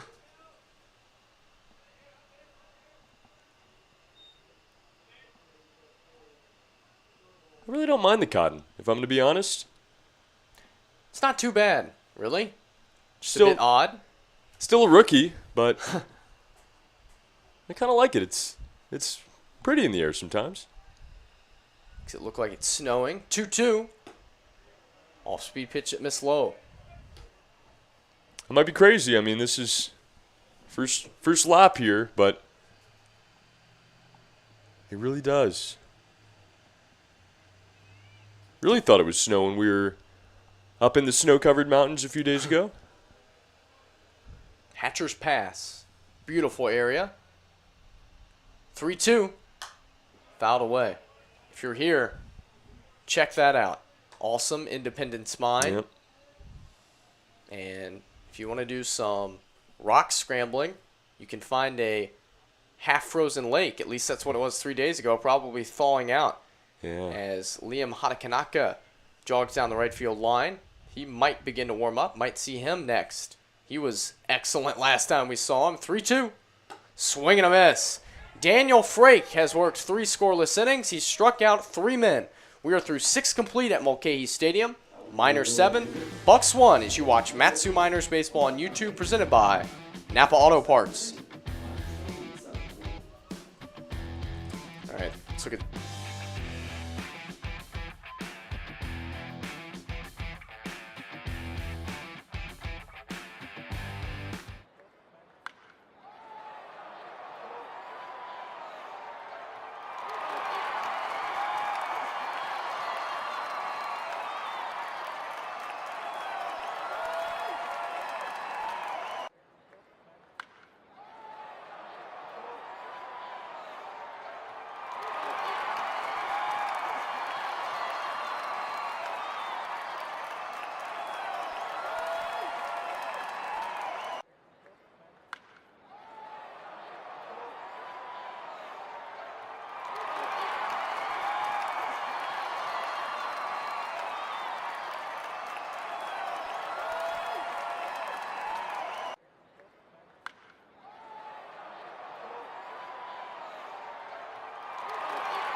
Top of the 7th inning, Miners lead it 7-1. And now, we're going to turn it over to our lead guy, Trey Yanity. Trey, more defensive changes for the Bucs. Yeah, this has been a whole lot of fun here, trying to keep up with the orchestration, we'll call it, of this Bucs team. As they do move around the defense a bit, we see a new shortstop into the game, Ricky Gatter now. As it'll be Reed Brock, a new second baseman as well, and Nathan Rose to lead it off. He grounds it to the new second baseman, Brock. Fields it. It's like he's been there the whole time. A clean play for out number 1 as the Moon Man goes down. And that'll bring up Alex Vergara for his 4th at bat tonight. New first baseman as well, Cam McGee. You probably mentioned it. I don't know. No, There's I just so didn't. many changes. Hadn't even had the chance to cover it yet. And Gatter short, Reed second, McGee at first. outfield looks the same. As the first pitch is a fastball that misses high to Vergara. Catcher's the same. Mitch Simon still at third. And Brad Mullen still pitching. Umpires are the same. 1-0 misses. It's going to hit on the outside corner. Same PA guy to our right. He's not checking out in the 7th. Are we the same? Are we still here in our positions? The 1-1 now from the windup. Vergara lays off. That one's in the dirt. 2-1. Nick Sorelli now in at first base, coach, it looks like, for the Miners. She gets the day off. I guess partly now. 2-1. Fouled into the net. 2-2. Trey, that foul ball was a little bit scary by Vergara. Last time we were at Mulcahy Stadium, had one sent right back at us, slammed off the window. If the window didn't hold, your head would have been taken off. I wouldn't be here. Might still be in the infirmary. Thankfully, this glass is military grade. Keeping us safe up here. And now the 2-2. Fastball up and out. 3-2 the count. 1 out, nobody on for the Miners here in the 7th. Do you think it's over now? Is This is the defense that will take us to the finish line. 3-2. Inside ball for Vergara. On base for the second time tonight. He will represent That brings us next over to number 8, a man on with 1 out for Trey Triolo.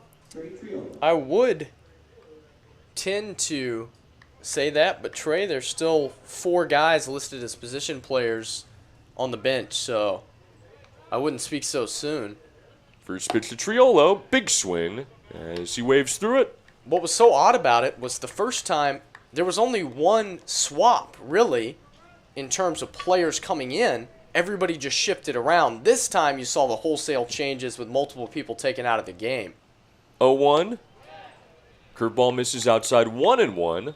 I don't know which you would rather have if you're a scorekeeper.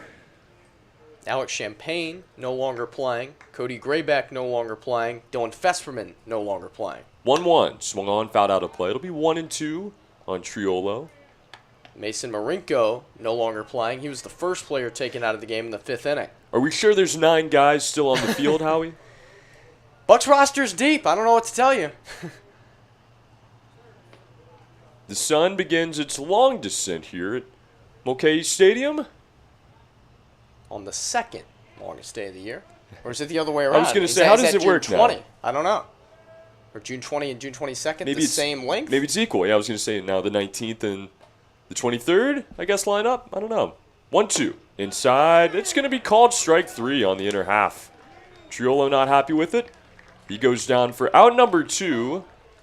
And now a meeting between Max Ortega and Mullen. But Brandon Heidel will come up. Probably the last pitch that we're going to see thrown by Brad Mullen, if I had to imagine, as Ken Hokoff wanted him to get out the lefty, and the call to the pin is going to be made here in the 7th. Yeah, Mullen having to come in tonight to do some cleanup work. What a great game for the Miners to this point. They lead 7-1. Need to get 9 more outs to finish off the Bucs. We'll wait on our new pitcher in this game. And it looks like it's going to be Ryan Delgado in from the pen. And Mullen getting a nice round of applause here as he exits this one. Tough effort. Mullen did well for the Bucs, only allowed 2 hits and 1 run. Not bad for Brad Mullen. No, very solid. To come in and clean it up. His team trails at 7-1. It's a difficult situation to be put in. He makes the most of it. It is always tough to be sort of the mop-up man in a game like this, but Mullen, he's a veteran, and he did a good job. 1 walk, 3 strikeouts, as Ryan Delgado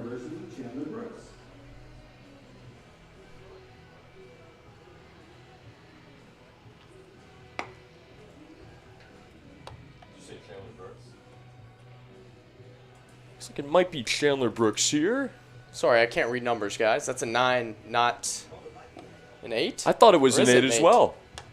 No, it's a 9. Is it a 9? It is a 9. They got to sort these numbers out. They look too similar. It's just that old Western font. Pirate themed, I guess.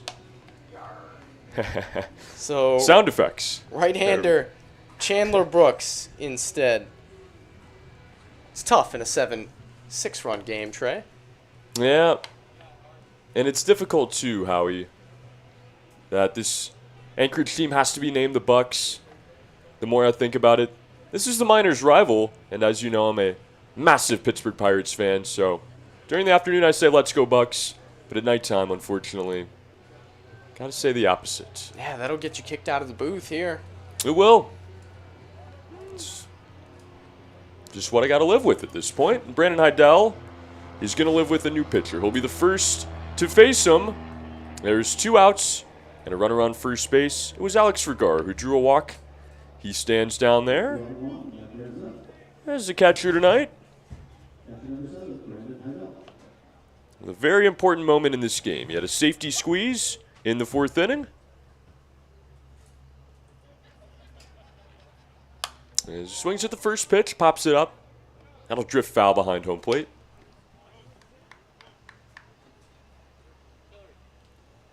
Already getting some questions about the hike last night. We're going to go there. We're going to go there in the bottom of the 7th. Promise. As Chandler Brooks comes in, 6'1", 175, attends Winthrop University. As he tries to get us there. This one popped up right side. Long run for McGee as he's going to skip into the seats. Join some fans over there. Unable to make the play. It's a foul ball, 0-1 on Heidel. No games for Chandler Brooks in 2022 with Winthrop. He's from your neck of the woods, Trey. Originally from Gaffney, South Carolina. In 2021, he attended Spartanburg Methodist College, the Pioneers. A 3.52 ERA for Brooks in 2021, over 38 and a third.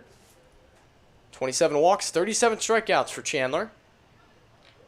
0-2 now on Heidel. Swings at it, fouls it away. The old stomping grounds where Howie and I met for the first time in Spartanburg, South Carolina. Not too far away from where we are right now, huh? Yeah, it'd be a bit of a walk for sure. I think there might be some obstacles in the way.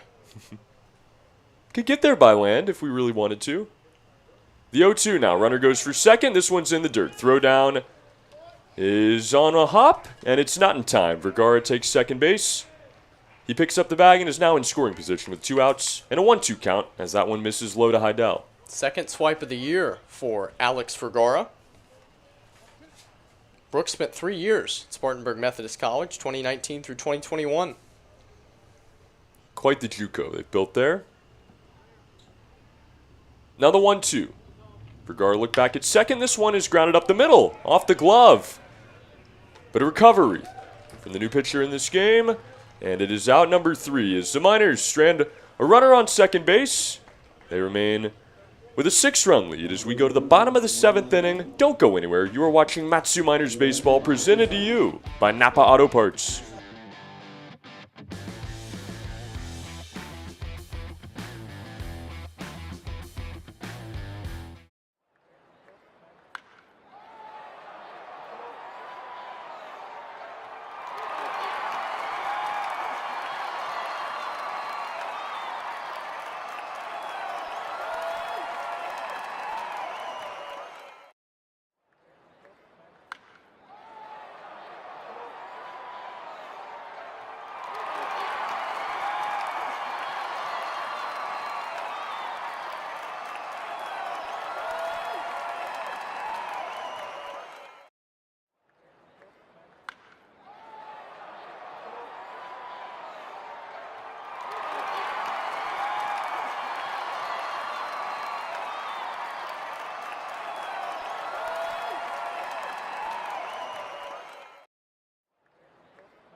We Alaskans like to ride hard, but we also work hard for our ride. That is why RC Detail offers our monthly detail club so that you can keep that showroom shine inside and out all year round. RC Detail is the only G-Technic certified ceramic installer in all of South Central Alaska and are trained pros in the art of paint correction.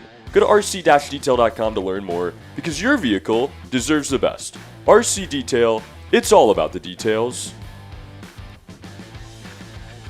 The details are this, Trey. It's a new pitcher for the Matsu Miners, Liam Hatakanaka, taking over for Daniel Frake, who went 3 scoreless innings. Another great outing for Frake, and probably the outing of the year from Liam Hatakanaka 3 days ago on the 19th. As his first pitch is a called strike. Batter, Max Ortega. He was brilliant, Howie. One of the better performances we've seen from anyone this season. As the 0-1 is going to miss inside. Now 1-1. It really was truly spectacular for Liam Hatakanaka, who came in for CJ Hood, who was just no good through 1 inning. Gave up 4 runs and was yanked after that. 1-1, misses low. Now 2-1. Sounded like a poem. He was able to pitch into the 7th inning in that game, 5 2/3, only 1 hit, 5 walks, 4 strikeouts, no runs given up. This one lined out to short. Where they have a man, Josh Pano makes the catch for out number 1. Ricky Gatter will be the next batter. He's in for Cody Grayback playing the shortstop position. Nope, not Ricky Gatter yet. That is going to be Reed Brock right now. Bat, number 27, Reed Brock.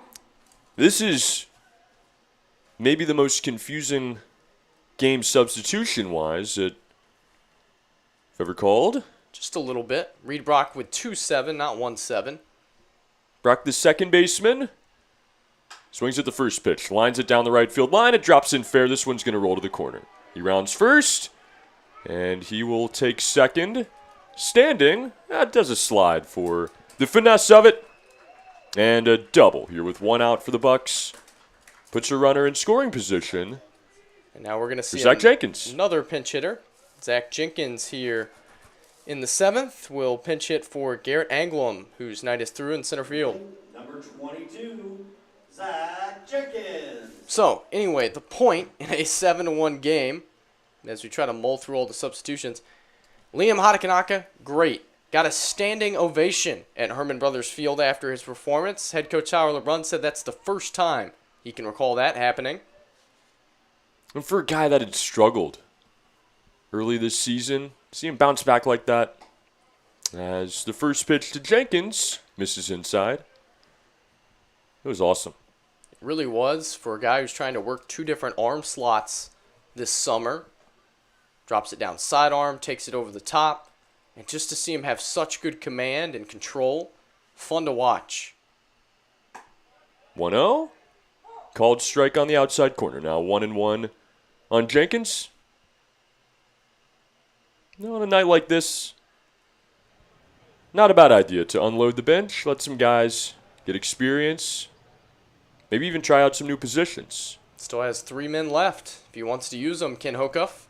1-1 is called strike 2. The hitter Jenkins thought about it. He lays off, but it is a called strike.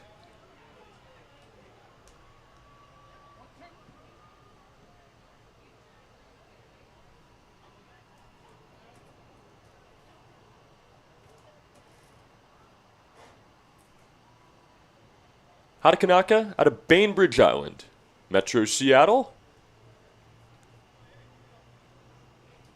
Took the ferry from his hometown to the mainland growing up. The 1-2 now. Tries that sidearm angle and is going to miss away. 2-2. You would think that it would be especially effective against left-handed hitters if he can figure it out to cock it sidearm every once in a while. Freeze them. But miss well off the plate with that one there. From the stretch, not even thinking about that runner at second base. He delivers, and that's called strike 3. Just like that. Froze Zach Jenkins. What a beautiful pitch there as it rose up onto that outside corner. It'll be Mitch Simon, I believe. Yep, Mitch Simon. Number 21, Batting for the 4th time. Simon. One of the few guys that we can reference previous at-bats still in the game. A walk in the first, a strikeout in the 3rd. He flew out in the 5th and is going to take a ball to start.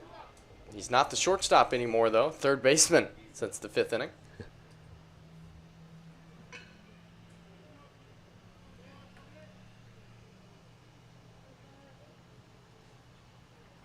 The 1-0 on the way from Hatakanaka. Swung on and driven high in the air to left field. This one hit well. It'll send Sinceri back to the track at the wall. That one is gone. Mitch Simon, one of the few remaining Bucs in this game, has gone deep. And just like that, Howie, this is a 4-run game. Definitely not over yet. Miners were up by 6. Now they're only up by 4. And it ain't over till it's over. That ball just kept drifting out there. We saw some wind tailing that way earlier in the game. It died down a bit. But Simon with the power as he goes deep. Now 7-3. Dom Chacon will bat for the second time now. Number 9, Tom Chacon. Struck out in the 5th.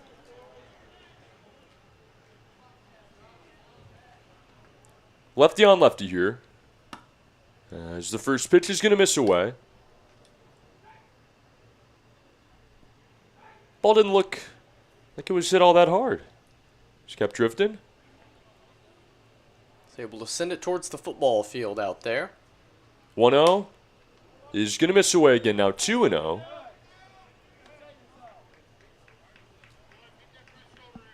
Miners aren't going to want to mess around in this game as Cole Townsend is walking down the right field line. 2-0 almost hits the batter. As Chacon ducks out of the way, it'll be 3-0. Hatakanaka maybe a bit shaken up after the homer.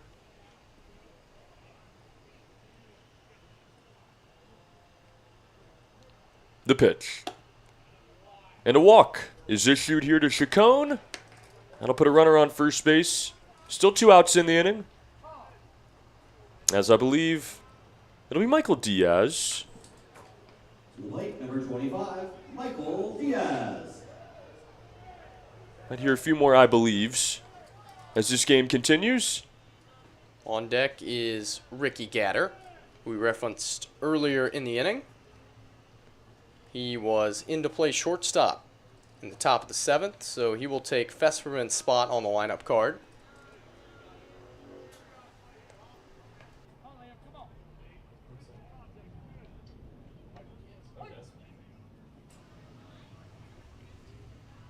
A fly out, a strikeout, and a double. That came back in the 6th. Now the first pitch of at bat number 4, a fastball that misses in. Getting a comment in from Stigna now. Looks like another beautiful night at Mulcahy. I was there last night. It was perfect.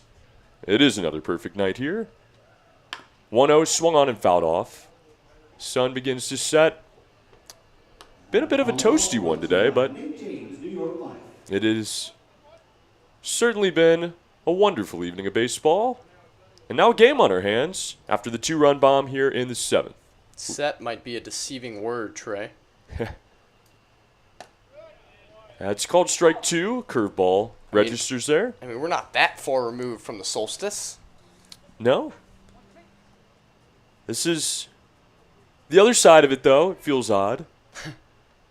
We were only having the longest day of our life over and over again to this point as the runner goes for second. That one's going to be a foul ball, though. We'll have to head back. Just got a piece of it. Trying to protect his runner there. As it does the opposite. Foul ball.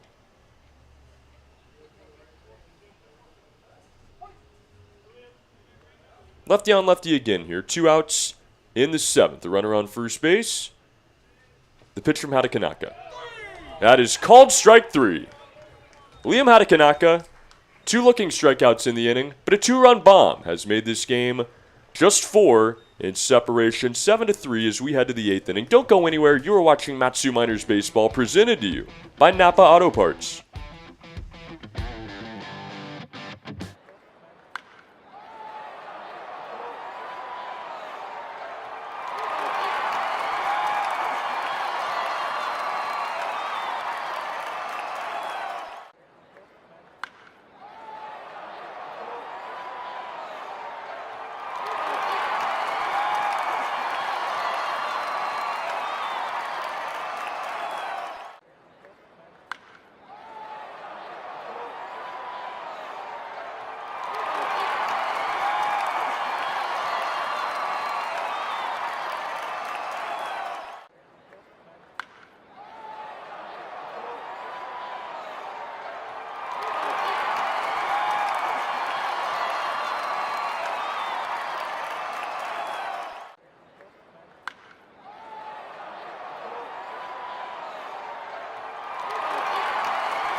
It'll be Jacob Steele now stepping in to lead off the 8th inning for the Miners.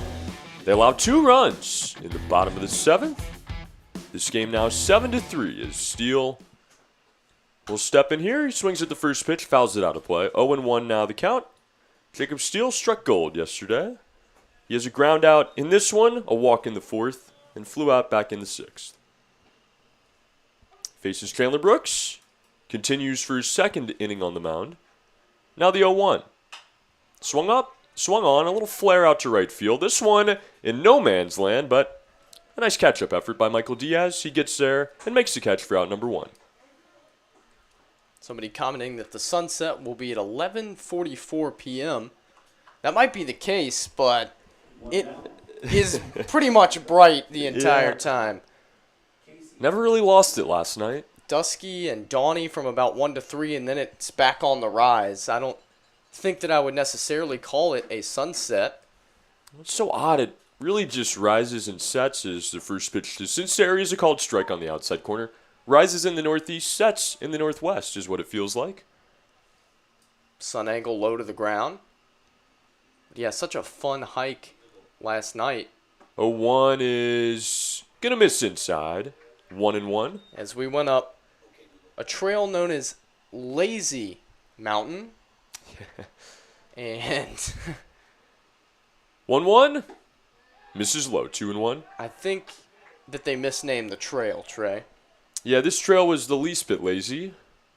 We read on Google that it was, about 4 miles round trip, a little over. As the 2-1 swung on and roped out to left field. This one is going to get down for a hit as Casey Sinceri has his 2nd of the night. Make that 3rd of the night now. After the triple in the 6th, he had a hit to lead it off. And now another one here in the 8th as the Miners will have a runner on first base. Just one out. Sinceri just doesn't miss at the top of the order. Came in 11 for 29 when he slated at the top. He's 3 for 5 in this game. He scored 3 times.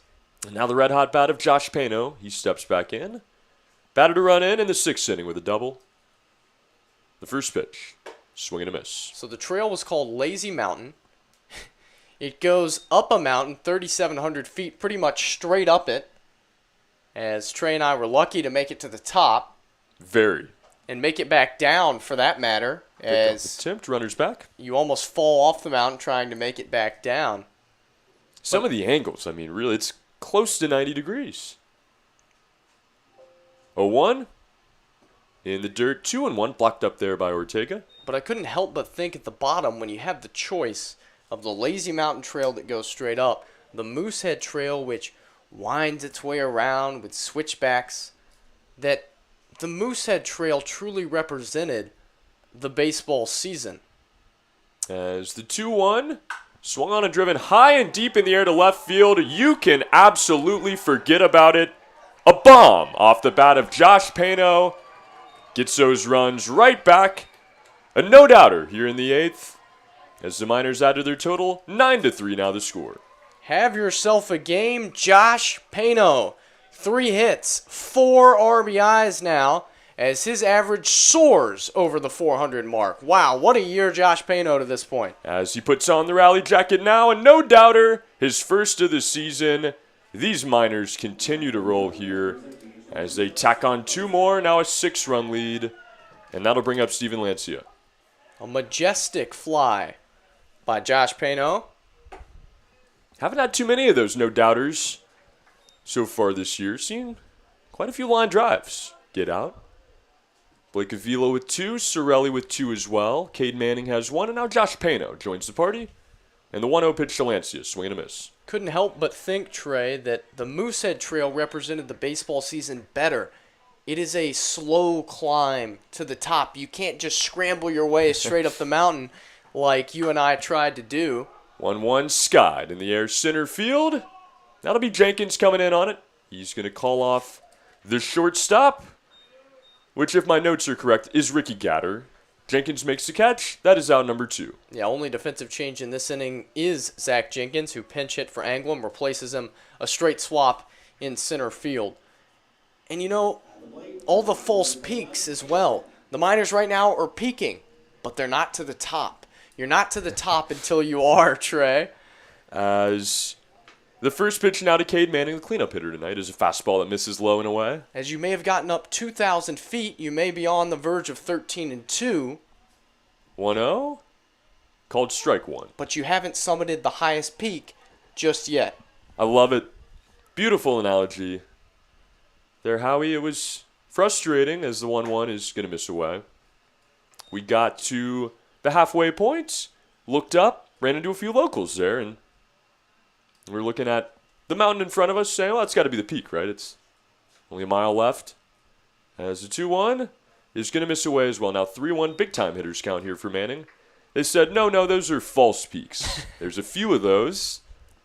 I think it was 3 was the count. Quite frustrating. The 3-1 fouls it away. It'll run him full here. 2 outs and nobody on.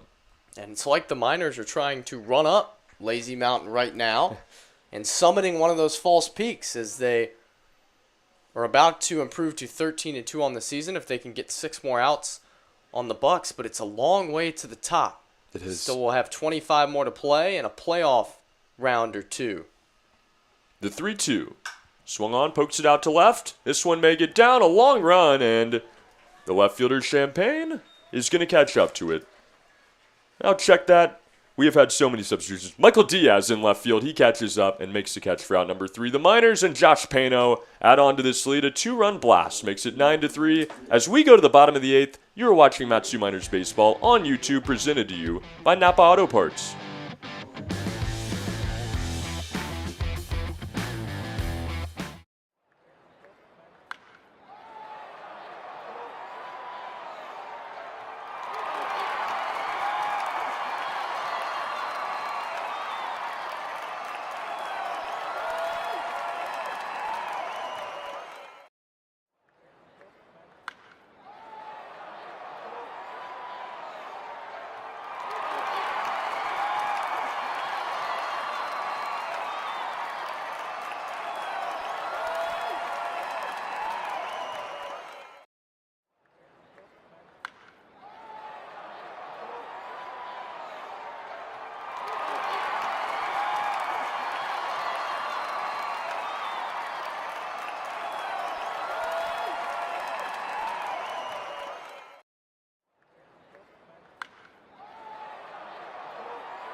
Ricky Gatter will get us started in the bottom of the 8th inning. The Miners had 2 runs to the lead, now 9-3. As a new pitcher into the game as well, R.J. Elmore will tow it as the Miners try to close it out here. First pitch, a curveball that misses inside. Seeing Elmore get a heavy workload this week. Good to see him back out there. Elmore has had a heavy workload this week. We saw him in yesterday's game. Tyler LeBrun came up to our van with Elmore in it and said, "Are you hot?" He said, "Oh, I'm hot. I'm ready to pitch, coach." The 2-0. Swing and a miss. Waves him with the off-speed pitch outside, and now 2-1. This is Elmore's 6th appearance. He's allowed 8 hits to this point, 4 runs, none of them earned, though. 7 strikeouts over 6 innings. The luck has come into play. The 2-1. Gonna miss low, now 3-1 on Gatter. And Trey, it appears we have a few local fans in the chat tonight, and they appreciated the analogy. It was a great one. And a great pitch there is strike 2. Is a swing and a miss. We'll run him full. I don't have them very often, but Oh, that's I try not to true. spread them when I do. Well, I enjoyed it. Hoping for more as the season goes on. The 3-2 is poked foul. That went off the hands, rolled down the first baseline. We'll do it again. I think, Brought to you by Nick James, New York Life. and you know, your analogy was perfect, Howie, but as you said, there is a steep, tall peak once you get to the end there that you have to finish out and climb. And once you get to the top, it is one of the most amazing views. As the 3-2 is poked down the first base line, it is ruled foul. Athleticism from our first base umpire. He leaps it. Nice hopscotch over there by the man in the light blue, which, you know, you traditionally see the blue tops by the umpires in the day games and the blacks in the night games, but hey, it's day all the I time. was going to say, I would consider this somewhat of a day game still. The full count again to Ricky Gatter. Just got a piece of it, he'll stay alive. And I imagine, Howie, if the Miners were able to surmount the hill of winning a championship, it'd be a pretty beautiful sight as well. That's my 2 cents on it. Living at the base of Lazy Mountain for 28 years. 3-2, swung on and fouled off again. A battle to start the bottom of the 8th. Trey, I hope they didn't hear us last night. We might have been pretty loud about halfway up when we realized that we were only halfway up. Probably could have heard us from the base of the mountain. Hooting and hollering. Probably not words that you would want to say on air. The 3-2 misses away. He will lose him for ball 4. Gatter wanted to stay in there and see a few more, I think, but he will take the walk. Be a runner on with nobody out here for the Bucs in the 8th. That brings up number 8, Cam McGee. It was defeating. We got to the 4,000-foot mark. That's not elevation. That is distance of the trail, and we ran into some hikers there. Said, probably getting relatively close to the top, right? First pitch is swung on, and there's a lot of wood shattered on that one. Cam McGee has broken a second bat tonight on as many pitches. Holy cow. I don't think I've ever seen a bat shatter like that. He hit it off the end, and just that end part broke off. It was like 2% of the bat broke there. Trey, what was that? That is so odd, and it shatters into the infield here. It is a foul ball, so it's strike 1. But Cam McGee in disbelief as well. Yeah, he was smiling about that. He got into the game as a pinch hitter in the 6th inning. He faced Daniel Frake. First pitch swung on, blown up, shattered his bat in a foul out to the third baseman Jacob Steele. First pitch he sees from R.J. Elmore, he breaks off the end of his bat. What 2 an odd pitches, turn 2 of broken events. bats. I mean, you can't write it. Well, he gets another one. Let's see if he'll keep this one alive. He is down 0-1. After Heidel collects the pieces, a brilliant pickoff move is not in time. Gatter slides back in safely. Elmore may be the best pickoff move on the team. He does have a good one. Hanakanaka, who just pitched an inning and allowed 2 runs on the homer, he has a good one as well. 0-1 misses away. Hey, there's a smart strategy by Cam McGee. Just don't swing at it, then you can't break your bat. Needed to see 1 at least. Yeah, now he's only rocking a 6.67 percentage of broken bats to pitches this game. See if he improves it here. The 1-1. Pickoff attempt again. Runner is back again. Those things aren't cheap, Trey. You No. shouldn't just go around breaking them like that. Be nice to the bats, Cam, please. The 1-1 now. Swings at it, hits it in the air to center field.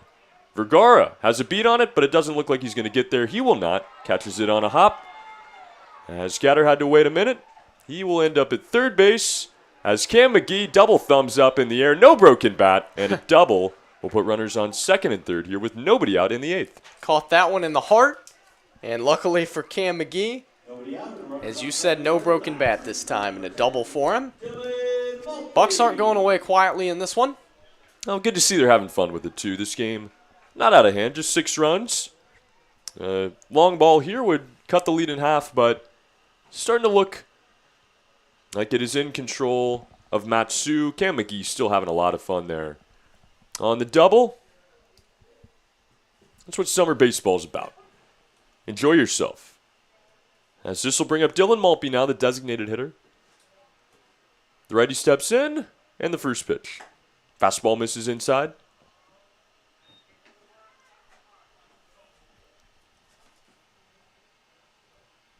Do you think we see Colthausen tonight? For the Miners, I would hope not. I think that would mean that the Bucs had inched too close for the comfort of Tyler LeBrun. But certainly a possibility. As that curveball is going to miss away now, 2-0 on the hitter Maltby. I'd hope it wouldn't be for the Bucs. Yeah, Cole has been pretty good so far. Only allowed 1 run to this point. He's picked up a couple of wins lately. 2-1 his record now. 2-0. Misses inside. That's what happens when you pitch the top of the ninth and your team walks it off in the bottom. You get the victory. He is becoming accustomed to that. Is now 3 walk-offs on the season for this minor squad. 3-0. He is called strike 1. That one hits the inside corner. But 2 of them walk-off walks.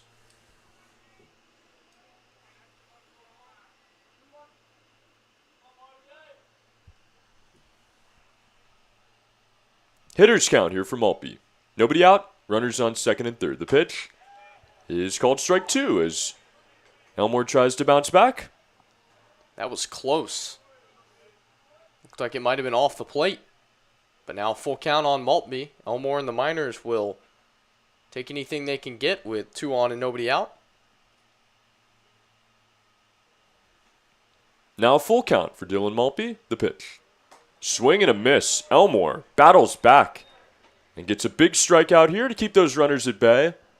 Now 1 away. That brings up number 6, Max Ortega. Max Ortega. The catcher now steps in. He had a walk. That drove in a run in the second inning. Popped out. Back in the 4th. And in the 7th, he lined out to the shortstop, Pano. From the stretch, here's Elmore. Fastball misses inside.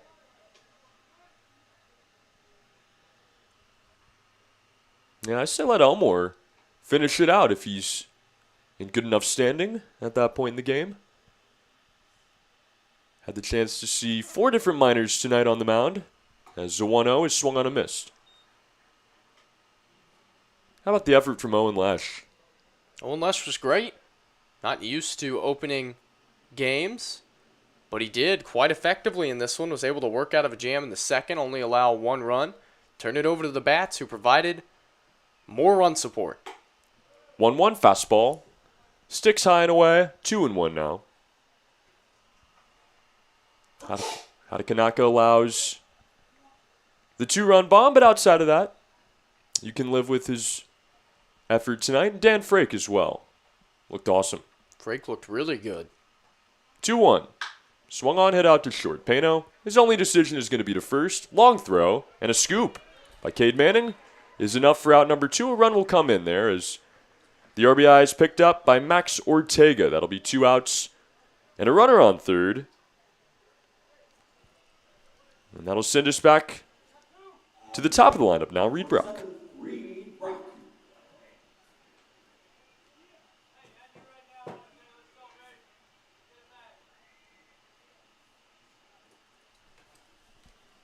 This game now 9-4 as the Bucs get a run here in the bottom of the 8th. Elmore trying to close the door with the runner at third. First pitch to Brock is going to miss inside. Reed Brock came on in the 7th inning as a defensive replacement. Got to bat in the bottom of the 7th. Doubled and scored. He's up 1-0. And that one's going to be called strike 1. A curveball lands on the outside corner. Neat look right now at Mulcahy Stadium. The outfield in the sunshine, infield in the shadows. 1-1. Swings at it just over the glove of Elmore into center field. That'll bring home the 5th run of the game for Anchorage. Cut this lead back to 4 as the Miners and the Bucs trade frames at 2 in these later innings. Cam McGee scores that time. Give Brock the RBI. Jenkins. And again, we have a 4-run game. This thing not over yet. Tying run in the hole. The Miners need 4 outs to get a victory tonight. RJ Elmore delivers And a foul ball, 0-1 here on Jenkins. Elmore finally tagged with a couple of earned runs for the first time this year.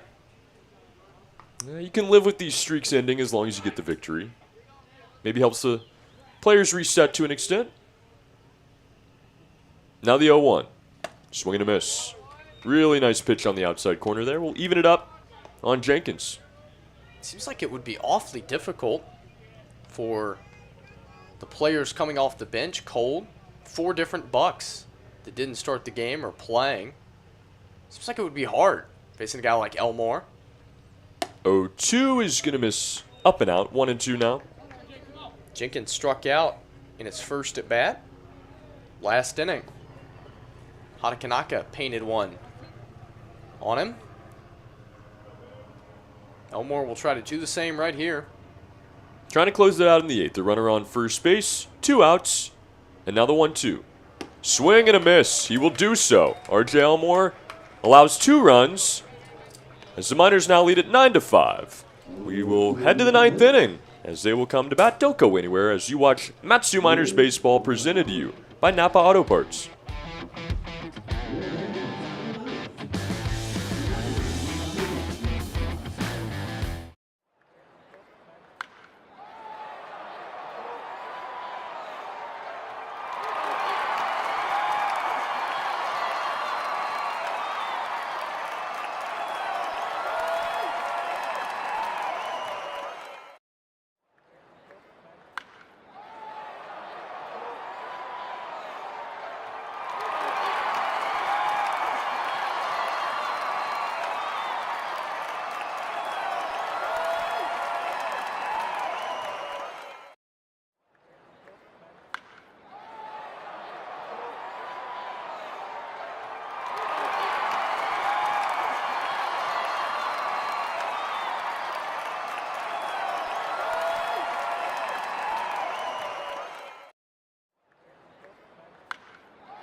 The final frame at Mulcahy Field, the Miners lead the Anchorage Bucs 9-5 as they come to bat here in the 9th. Howie, let's take a look at the Miners' next 3. It's going to be a lot of Bucs coming up, Trey, as the Seagulls fly overhead. Tomorrow, home game with Anchorage, a much-needed off day on Friday, first in over a week. We will welcome the Chinooks on Saturday, and the Bucs one more time on Sunday, another 3-game homestand for the Miners. Chandler Brooks from the windup, Cade Manning.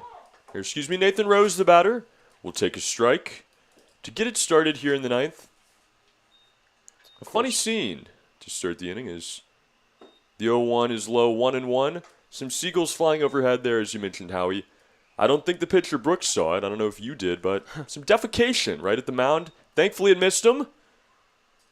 1-1, swung on and roped out to left field. This one on a line is going to stick up there. Back-to-back lineouts out there to Michael Diaz. With some range, moving to his right as well. Of course, all 3 of those games will be streamed right here. Matsu Miners Baseball on YouTube. Thursday at 7, local. Saturday at 7. Sunday, don't forget, that's 4 o'clock local time, 8 o'clock Eastern. As a called strike is in there to Alex Vergara. Vergara, double in this one. He walked and stole a base in the 7th inning. Now faces the 0-1, skips in the dirt. Leaving it up at 1-1. You look up and down the lineup card, Trey, and again, what stands out, the top of the order. It's not Sinceri, Young, and Avila this time. It's Sinceri, Pano, and Lancia. But the top 3 just keep doing what they do. 1-1, big cut, and a miss. Now 1-2. It's combined, 3 hits for all of them, 9 together. 9 for 15 on the game. 1-2 is inside now, 2-2. Just such a next man up mentality with this squad. 6 RBIs, 6 runs. Unbelievable. Really? It is hard to believe what this team has done in general. This win would make them 13-2. From the windup, here's the 2-2. Slowly rolled down the third baseline, a foul ball. It would be a 7-game winning streak for the Miners. they could wrap it up. That would be better than their one to start the year. And it feels like we talk about it all the time, but it continues to be a relevant question as Vergara awaits the 2-2. The pitch is swung on and rope foul again. Down the left field line. How do the Miners continue to have this much consistency and continue to win this many games? I think there's a lot of different answers to that question. I think it starts with the defense, though, ultimately. Been so clean. The 2-2, that's called strike three. A fastball right down Broadway is out number 2 here in the 9th. And that'll bring up Trey Triolo. I think you can certainly look to the defense, the pitching as well, as their ERA is going to be going way up, Trey. They've allowed 5 runs in this game. What are they doing? Out of character. We saw Owen Lesh allow his first run of the year. I mean, come on. Just terrible. The first pitch to Triolo, called strike 1. Yeah, it's just been such a high standard by everybody in that locker room so far. Welcome guys that came late like Trey Triolo as he swings at the 0-1 and kind of duffs it into right field. This one's going to be trouble, and it ends up not being as Jenkins comes in, calls off his right fielder, and makes the catch for out number 3. The Miners need 3 outs to win this game. They lead it 9-5. Don't go anywhere. You're watching Matsu Miners Baseball on YouTube, presented to you by Napa Auto Parts.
Speeding is a triple play. It increases the likelihood of crashing, reduces the amount of available time to avoid a crash, and increases the severity of a crash if it were to happen.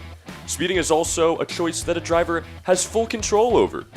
Don't put your schedule ahead of everyone else's safety. Stop speeding before it stops you. This message is brought to you by the Alaska Highway Safety Office. The Miners need just 3 outs to win this game tonight. 9-5 your score.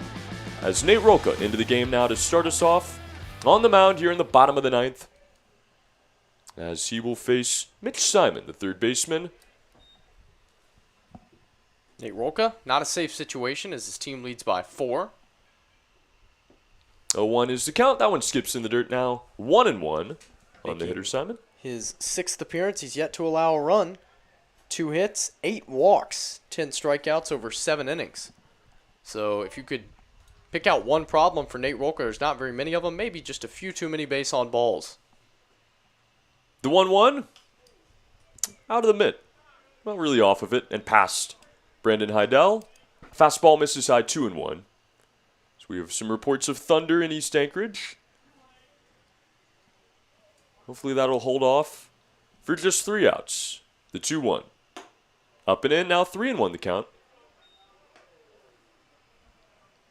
Well, you can't throw your way into a save situation, unfortunately, Howie, because all he'd have to do is lose Simon and then get 3 outs.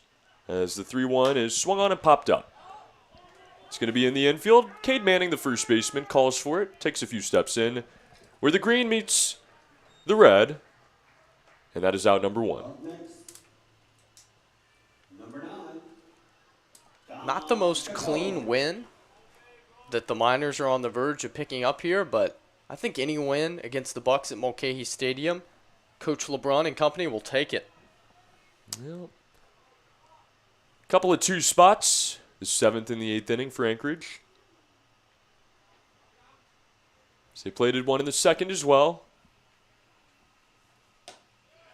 As the first pitch to Dom Chacon is a called strike on the inner half. 5-run 4th for the Miners. All they've needed so far. The 0-1. Swings at it, fouls it off, now 0-2. Quickly is Nate Rolka up on the hitter Dom Chacon. We've seen Josh Pano hit his first home run of the year. Steven Lancia pick up his first triple of the year. Low-hanging arm of Nate Rolka. He is now set and delivers. That one misses just a bit away. 1-2.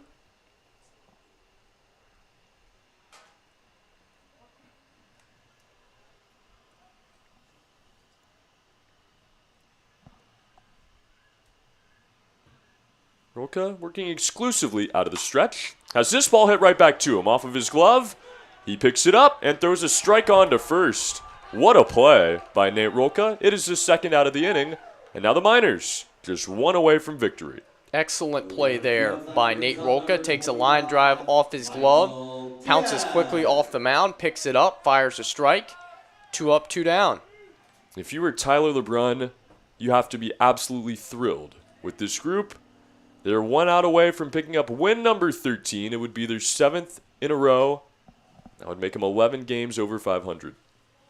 Nate Rolka faces Michael Diaz, who represents the final hope for the Bucs in this game, and delivers a strike to start him.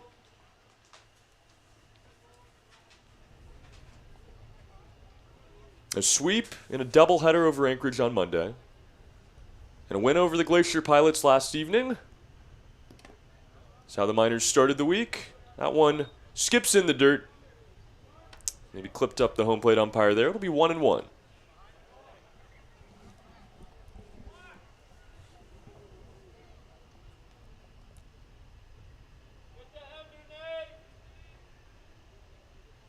Rolka from the stretch now.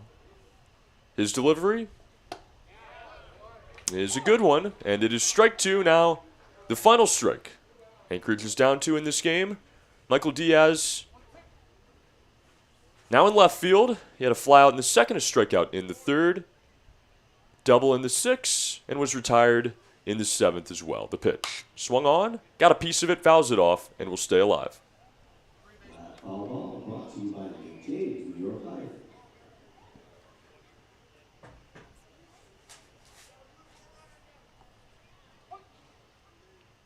Cotton in full force here as the Miners try to close it out. Nate Rolka looks down his hitter and delivers. Fastball away. It'll be 2-2.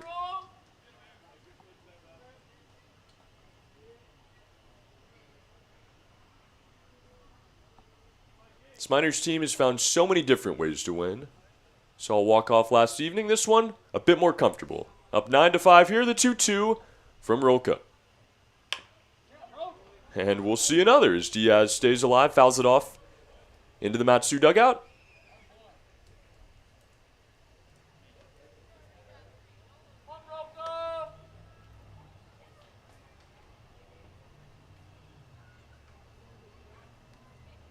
This game now 2 hours and 47 minutes deep. Nobody on, 2 outs. A 2-2 again from Rolka.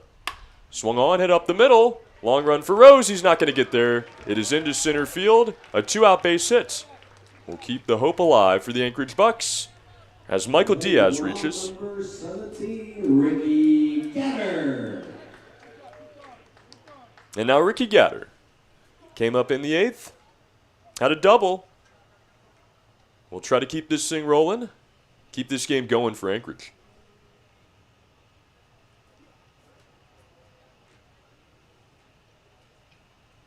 Righty on righty. Roca looks down. The runner on first base gets set and now delivers.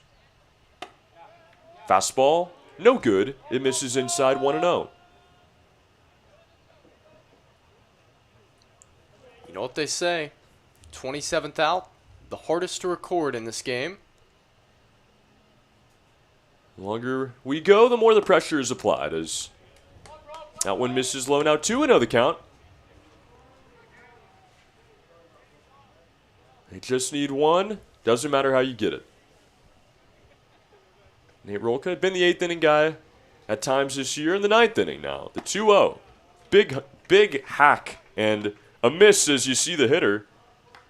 Ricky Gatter go to a knee on that one. Tried to go into launch mode. Did Ricky Gatter. Didn't get it. 2-1 now the count. Rolka from the stretch. High fastball, another miss. And now 3-1. Last thing you want to do in a 4-run game is allow a free base runner. Tying run in the hole. Rolka working a bit quicker now, delivers. And misses low. A walk. With 2 outs, we'll put runners on first and second. And now the bat breaker, Cam McGee. Will get another opportunity. Cam McGee is the bat breaker, but he's also a man who has a double in this game. Shot a double over the head of Alex Vergara after shattering 2 bats. Dangerous hitter, as the Miners still need 1 out. And now the tying run comes on deck. As Rolka gets set, time is going to be called by the catcher, Brandon Heidel. And they'll reset. Never an easy win against Anchorage. No kidding. Now the first pitch to McGee. Misses low, 1-0 on the lefty.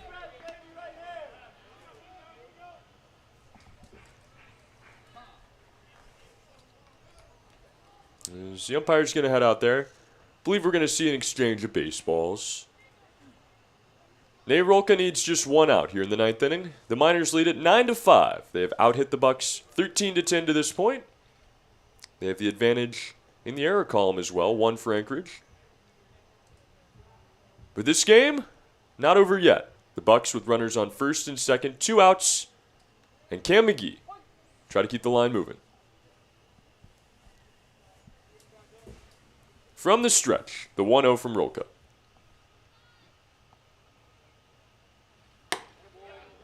Gets back in the strike column and leaving it up at 1-1. Good pitch that time by Nate.